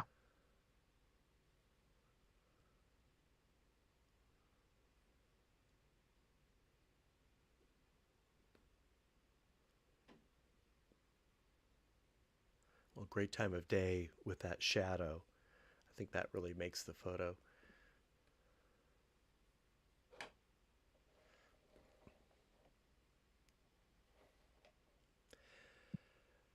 Melinda, you do wonders with your Hydrogen 1, but I think last month you were considering looking at the Beam Pro. Have you thought any more about that? Yeah, I think I'd like to. Get one. And I need to. I really should get a new cell phone too. So that would be the time to do it. Well, the Beam Pro isn't a phone; it's just a tablet. No. I know what I meant was it would be the right time for me to do it, because then I would not really be using the Hydrogen 1, or at least not that much. I don't know if I'd be using it all really. Because you are using it as your phone, right? The Hydrogen 1? Yeah, yes, but it barely works as a phone at all. It's 3G and there's almost no support for that. But I mean, it has nice features. It has a nice big battery. I like that a lot. But it's just the convenience of shooting 3D, which is why I've kept it alive so long. But yeah, I think it's time for new equipment all around. You'll probably still find yourself using it as a camera. And if you're going to go out with your cameras, and if you have both, they're both light enough to carry with you. You'll figure it out. I could take them both, or I usually just work with what I have and kind of look for opportunities for whatever the camera is good for. So I would just put my focus into the X-beam. Yeah, I think you would take to it, and yeah, you'll make it work. I've gotten in the habit of bringing my Hydrogen 1 with me when I intend to shoot with my pair of Sonys, just in case, because you never know what opportunities are going to arise. Oh, thanks, Melinda. Mm-hmm. This photo is by me. Feeding the Fire is the title. And I really wish we could see his face. This was at a demonstration of antique machines, which is, I often find it's a good event for the cameras. And I like the photo. Fire. There's some depth. But I'd appreciate your feedback. What do you think, Melinda? Oh, I like it a lot. The fire is great. Exposure is wonderful. And it's a nice moment. I would just I would crop in, like pretty close to around the man, and as far left as the pile of firewood. But I think I would. I think the sides aren't really contributing that much to the image. I think you get a better composition with a bit of a square crop. I think you're right. I think I was kind of avoiding making it a square, but that's what it has to be, because I really think the person needs to be in the center of the frame. But I have some kind of phobia about square photos or something, so I'll have to force myself to do it. Well, just think maybe you're making a picture for an album. Yeah. Square images are a thing. They are, in fact. Well, I can show you after I share stop sharing my screen. I just inherited some photo albums from my father's side of the family, and they're all square prints. I guess they were, well, I don't know what format they were, but yeah, square. How about a special for square compositions? square compositions. Let me add that. So my dad had a twin lens reflex, and that shot square photos. I have my grandfather's twin reflex camera, and indeed, yes. And Oleg, you probably have some square medium format. All shots. of those medium format pictures were square. Okay. All of which pictures? I have a bunch of medium format slides. Medium slides. Okay. Matt, if you wanted to avoid square, couldn't you make a vertical image, cut the sides off of this? You know, I could, and I tried that. Everything I tried that wasn't square looked a little too cramped to me. So I think I will take Melinda's advice and go that route. Because, yeah, there's a lot of detail on the left there that can be lost. Or leave it like it is, as Jay said, it's hip to be square. That's right. So, 2026 specials. I've got reflections, look up, and square compositions. So, wow, we're already like a quarter of the way through the next year. All right, thanks, guys. Let's move on and hear from Jay. This is a conversion by Jay. Oblivious on Bike is the title.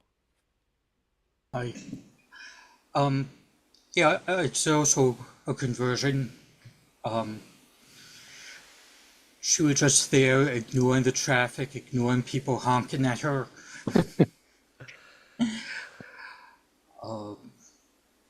And sort of not unusual for that to happen. I'm impressed she's wearing a helmet. Yeah, and everyone was very impressed by her high heels.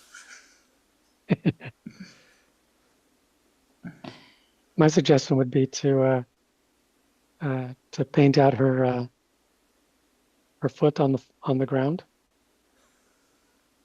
so that she would be apparently pedaling no-handed as well as being oblivious. Right. That's interesting. Yeah, that's an interesting idea. Now you're changing the whole meaning of the picture, though. Yeah. Yeah, Oh, so sue me. Bit of motion blur. I think if I saw a picture like that, I would just think there was something wrong with it. I would leave it like it is. I mean, it is a really interesting picture because of the contradiction between, what she's wearing and her mode of transportation. The 3D on this one, I thought, oh, it's a simpler picture. It'll probably have a lot less trouble than the last one. It seems to have more problems than the last one. I mean, Yeah. the handlebars are going too far back, and the placement of some of the stuff in the background's a little too flat. Bicycle spokes. Yeah. Say that again? Bicycle spokes. Oh, yeah, I just noticed AI that. has a big issue with those. Yeah. I just got the converted His Girl Friday, and they do a really good job, except there's a guy in prison and the prison door is set way back, like it's inside the prison instead of outside of the prison.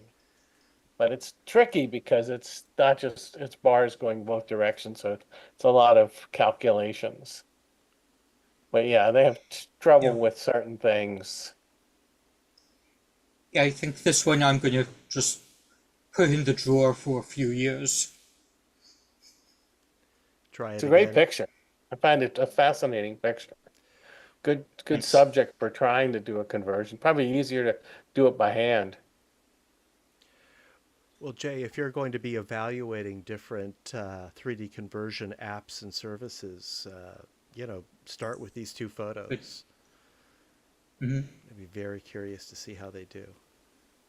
A lot of humor in this one. This would be a good humor subject also. Well, thank you, Jay.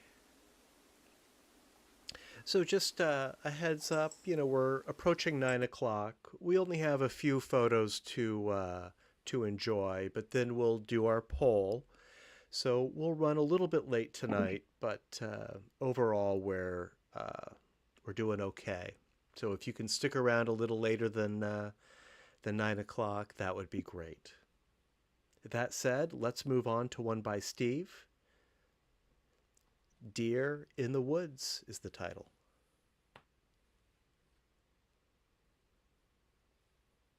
Yeah, I don't know if there's anything spectacular about this. This is in my neighborhood, actually. There's a few plots of land that have just trees and stuff growing on it. This is a cha-cha.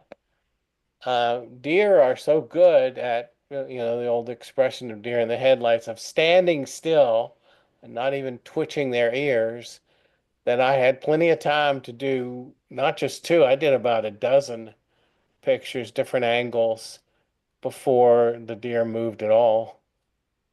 I was probably trying to figure out why you're taking so many photos. Really? He's thinking he's overdoing it. And talk I don't know about anything about it. I don't know anything about a new Bambi movie, but it's not Disney, is it? Too soon. Very much not so.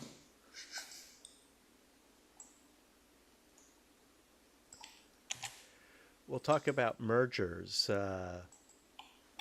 In 3D we've got nice spacing, and in 2D it's a lot of mush. These little shrubs or trees or whatever they are that are in the foreground.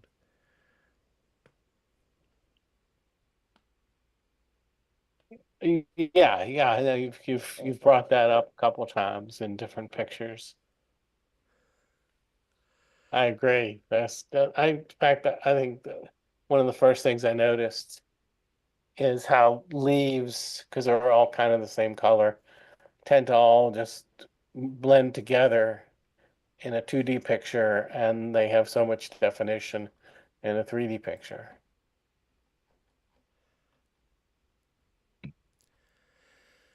Well, thank you, Steve. And Thank incidentally, you. Jay has posted a few things in the chat. Looks like we just missed a SpaceX launch that may or may not have been visible over sections of the East Bay. Let's see, there's a link here to some, looks like some 3D screens. And here's the new Bambi movie that we were alluding to.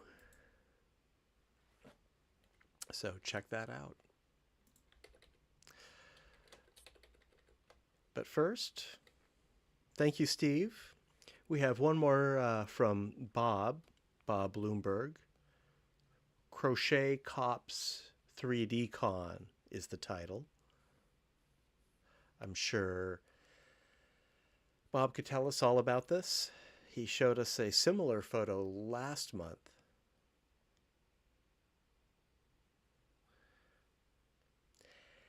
And the one thing I can say about this, again, he did tell me that these are all cha-chas. So they held that pose pretty steadily while he made those two exposures. Also, we could make them honorary deer. Deer? Like my picture that was just on. The deer was very good at holding still, and so are these guys. Two cha-chas. Got it. Same same genes in effect there. Right. It's a fun moment, and it's a nice 3D composition too. Got a lot of depth. And it's really nice light too. Nice ambient light, low contrast. And the very non distracting background. Yeah. It's fun. It's a nice portrait. Bob seems to have developed great accuracy in his cha-chas. I often mistake them for stereo camera photos because they're never too extreme.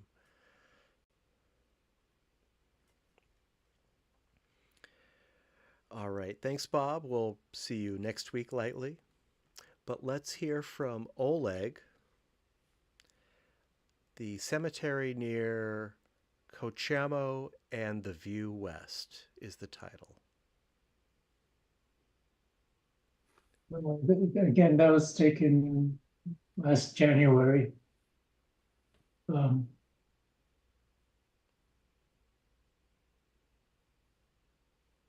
don't know what to say about it. I like the way it goes from foreground to background.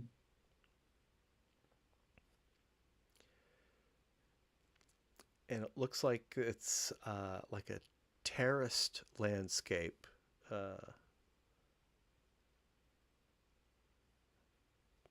something that's not immediately recognizable in 2D for me. Yeah, it's hard to interpret in 2D. Definitely a 3D picture.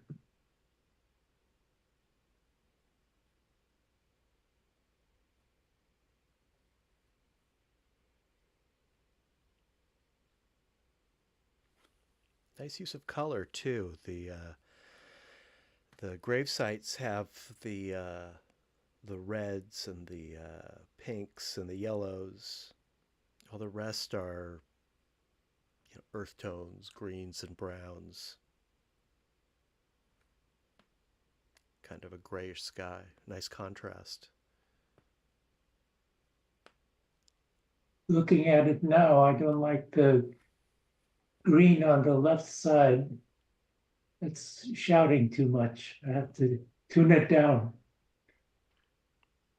On the right side of the picture.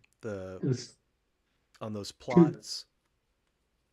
Yeah, those two green, whatever they are. They're too bright. They're too saturated. Okay, well, I think it fits with the rest of the composition, but that's your call. Well, what I hear him saying is at the edge of the image, so it's kind of drawing the eye out of the image. I see. Good point.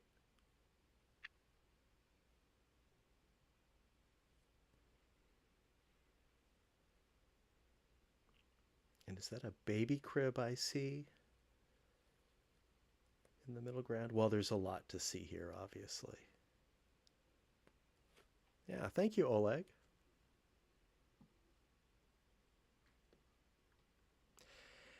And this is by Melinda. Fire Escape is the title. Yeah, so this, I don't know why or when, but this particular fire escape on this building in my neighborhood kind of caught my eye, and I've gone out there a few times now to photograph it.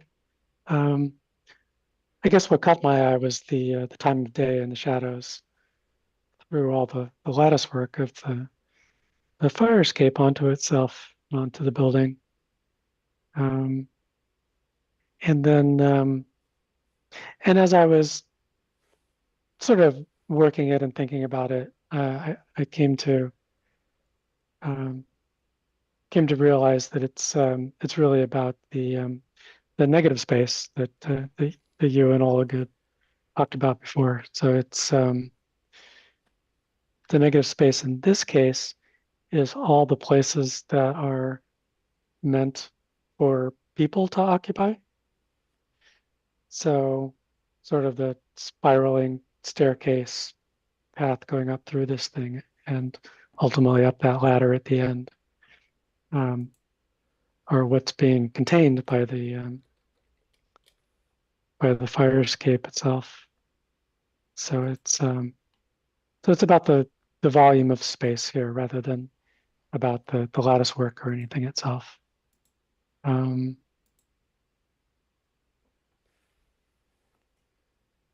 that's kind of it. I was also tempted to leave in more of the beautiful building on both sides, but the more I cropped out of that and just focused on the fire escape itself, the more interesting it got to me. And this is also look up. You're definitely a look up. Yeah. Yeah.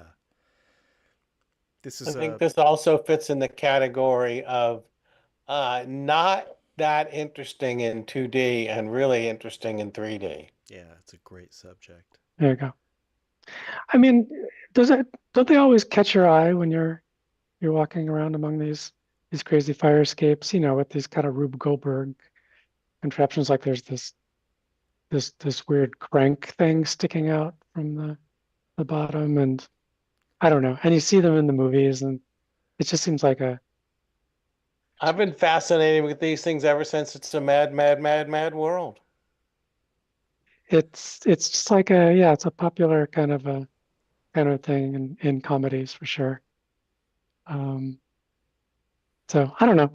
Once in a while they catch my eye, and this one definitely kept me coming back a couple of times. You also have some great shadows going on. Great time of day. Yeah, so it's all about the time of day. I went out there with my DSLR just the other day, but I was too late. This needed to be around 2:30 or something like that to get the sort of 45-degree angle shadows that I wanted.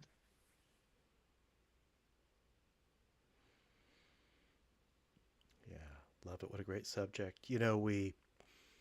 We walk by these, we walk under these, and it's easy to ignore them or kind of forget that they're there until you photograph them, until you look up and photograph them. Or until there's a fire. Until you need it to save your life, right? Steve, it's a mad, mad, mad, mad world. That was the conclusion of the movie, right? They were climbing up the fire escape, and then the fire escape fell down. Oh, you're muted. Still muted. All right. You'll figure it out. It's okay. It's not I got it. movie. For some reason, my whole screen went dark. Yeah. Oh, interestingly, at the Hollywood Museum, they had the original model from It's a Mad, Mad World. Was that Willis O'Brien, who animated King Kong, was supervising the animation of those little figures on the not really on the fire escape. Well, they were on the fire escape. They were also on the ladder of the fire truck ladder. Right. But yeah, they were on the fire escape as it sort of breaks apart. It's kind of cantilevered and fascinating. Yeah, that's the climax of the film. That would make a great 3D conversion. I can imagine. Well, it's a long movie, so it's a lot of converting. I would just take a couple stills. All right. Thank you, Melinda. And thank you. Oh, and one last thing I'll just point out. It's almost a square image. Oh, good point. Yeah. Yeah, I've got to get over that that hang up of mine. And like I say, I kind of wanted to leave some of that stuff. Like you can see I don't know what you call the decoration, the breezes or whatever that's on the right. There was some of that stuff on both sides. It's all very beautiful, but it wasn't really contributing. So it took me a couple of chops to end up with this form. Sometimes you just have to be ruthless. Yeah, and and just experiment. You can always just click undo. Indeed. Well, thank you, Melinda. Thank you. That concludes our slideshow, but we're not done. I ask that we stick around for a few minutes longer and make our top 3 selections. I will go through the slideshow again quickly so we can reacquaint ourselves with this really a large group. 29 images, that's a big one. So let me go through these, then we'll make our selections, and then Let we'll me see the real results. quick interrupt you in case if this is a problem that needs to be fixed now. My thing says pick your top 3, but then only lets me pick 2. Yes. I ask, try reloading your browser or device. I had the same problem and realized that I had selected a maximum of, or 2 photos rather than 3, but I just fixed that. So it should work for you now. Let me know if it's not. Ah, okay, yeah, it's working. Okay. Good. Let me go through these quickly. And of course, if you're watching the live streams, there'll be a bit of a lag. The Solano Stroll promo is not part of the exhibition. We will start with Tor's Oakland Museum of California Lightbox. Vincent Life Mask by Steve. Quato Lives by Roberto. Wagon Engine After Dark by Bob Bloomberg. Zizi at the Produce Aisle in a Chilean Walmart by Oleg. Sunset Serenade by Melinda. Live Oak Park by Matt. Locomotive Engineer by Jay. Pepper by Ed. Oakland Museum of California Negative by Tor. Junk Store by Steve. Good Morning Mexico City by Roberto. Girl with Pentagon Portal, Mall of America, Minneapolis by Bob.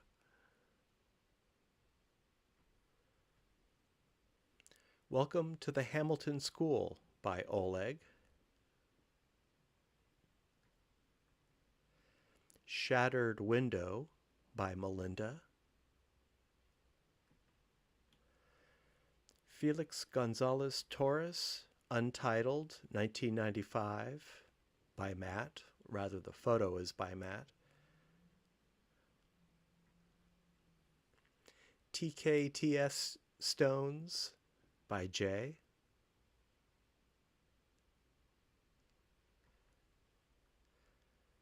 Mrs. Dash by Ed.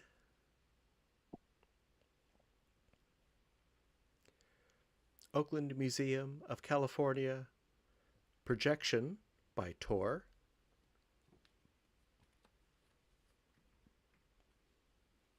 Hollywood Shaft by Steve. Dorworth Castle Garden by Bob. Flags and Their Shadows at the French Market by Oleg.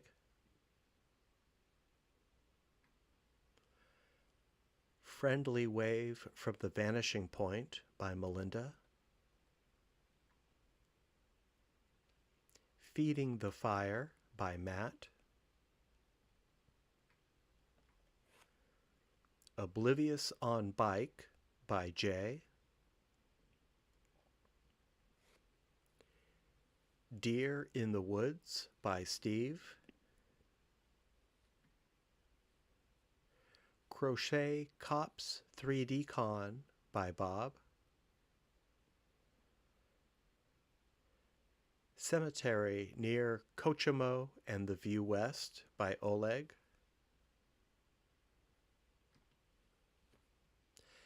And Fire Escape by Melinda. So let's take a few moments and make our selections. You can use the QR code if you're using a phone or tablet. There's also a URL for a browser. If you're able to participate, please do. And while we make our selections, I'll make a couple announcements. Do I have any announcements? What I have to announce is that our next meeting is next week, Tuesday, September 9th. It's our special division for September. The subject is color, and the description I have is highlight a realistic color or manipulate colors in a stereo photo creatively. Color covers a lack of color as well, including monochromatic and black and white stereo photos. That's pretty broad. I'm certainly not going to reject anything, but I look forward to seeing your color special division stereo photos next week. And if you get those to me by Monday the 8th, that would be great. Does anyone need more time to make their poll selections? Looks like everyone's made their selection. Okay. Let's take a look at the results. Let me load those up.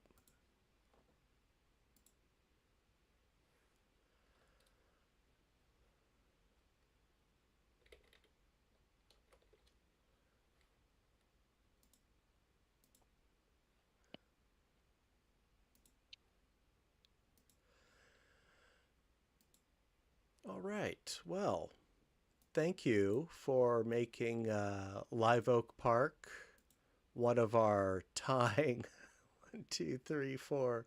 We have 6 photos with 2 votes each. So I'm going to say that tonight's slideshow was largely a draw. I'm not surprised to see Tor's Oakland Museum of California negative. I'm not sure why. I'm getting 1 with 3 votes. Oh, really? Well, maybe I got here too early. Let's try to refresh. All right. So it looks like someone was still making their selection. It looks like that was mine. All right, Steve. Good thing you spoke up. I'm the right person to mention it. You're the one with the 3 votes. So we'll let you take away the golden trophy tonight. Well done. It was a hard battle. I had to, coerce. I had to ask for those 11,000 votes. And it's a great example of this look up topic, which I think we're going to be seeing more of, and we'll definitely have a special in 2026 about that.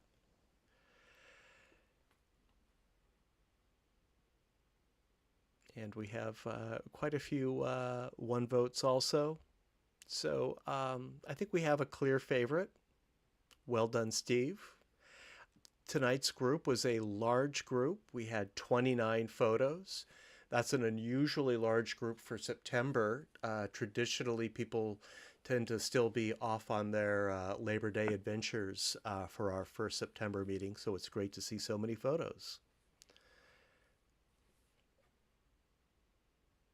Yeah, such a big field and then so few judges means exactly they're kind of spread out, right? pretty far. But I think might be helped with ranked choice voting. Agreed. Yeah, we'll get there. We'll get there. Well, Steve, it looks like Brian had to leave, so hopefully he will return next week and you can continue your discussion. All right. Before we call the meeting, if anyone has anything they'd like to share, I will share that I just received, but I have not yet watched, Frankenstein's Bloody Terror, a new 3D conversion distributed by Kino Lorber that I ordered off their website. Haven't watched it yet. 1968. It's from Spain. And we'll see how it goes. So, What do you got there, Steve? a question. Yes, Herb. So, a concern or a question about ordering 3D Blu-rays. Many of them are shipped from overseas, and I'm not yet sure what the impact of the tariffs are going to be. I would hate to receive, a Blu-ray and open it up, and a few days later receive a huge bill that for tariffs that are due. So, anybody have any experience, comments, advice, etc.? I'm pretty sure that the tariffs would have to be charged when you're buying it, same as when you pay a sales tax.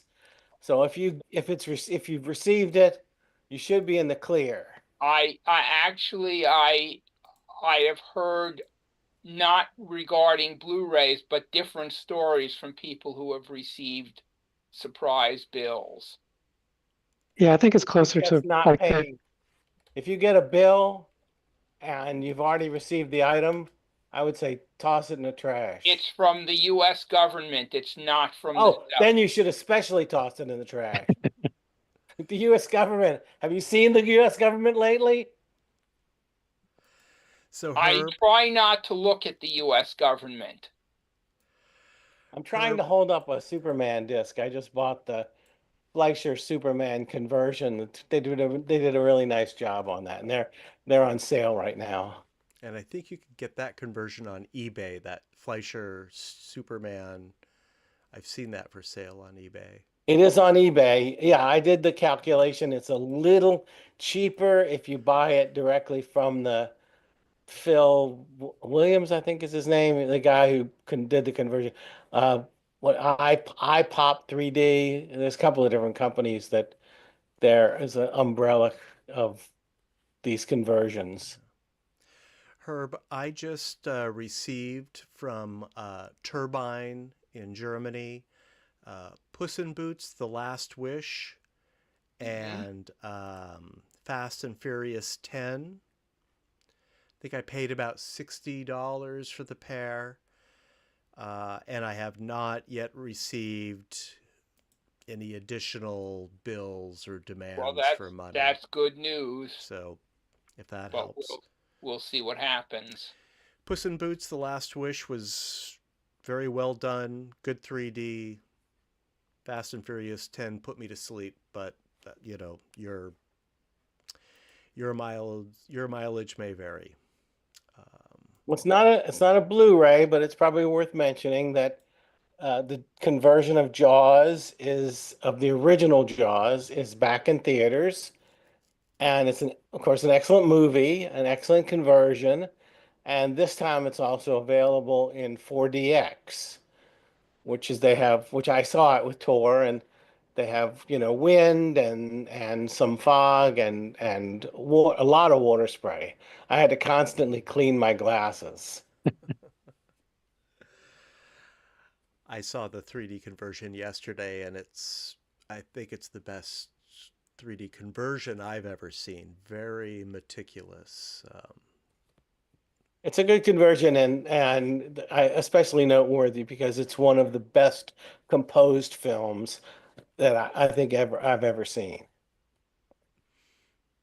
Due to Steven Spielberg, because I've seen Bill Butler's other films and they're good, but not that good.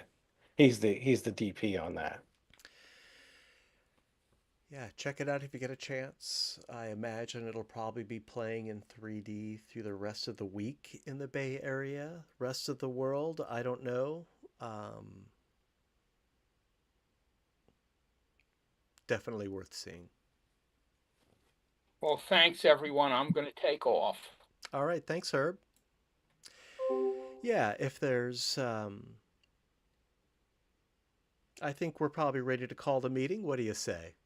I appreciate everyone sticking around. Great slideshow tonight. And I'll see everyone next week. All right, guys. Talk to you later. I'll send you that stuff, Roberto. Good night, all. Thank Bye. you.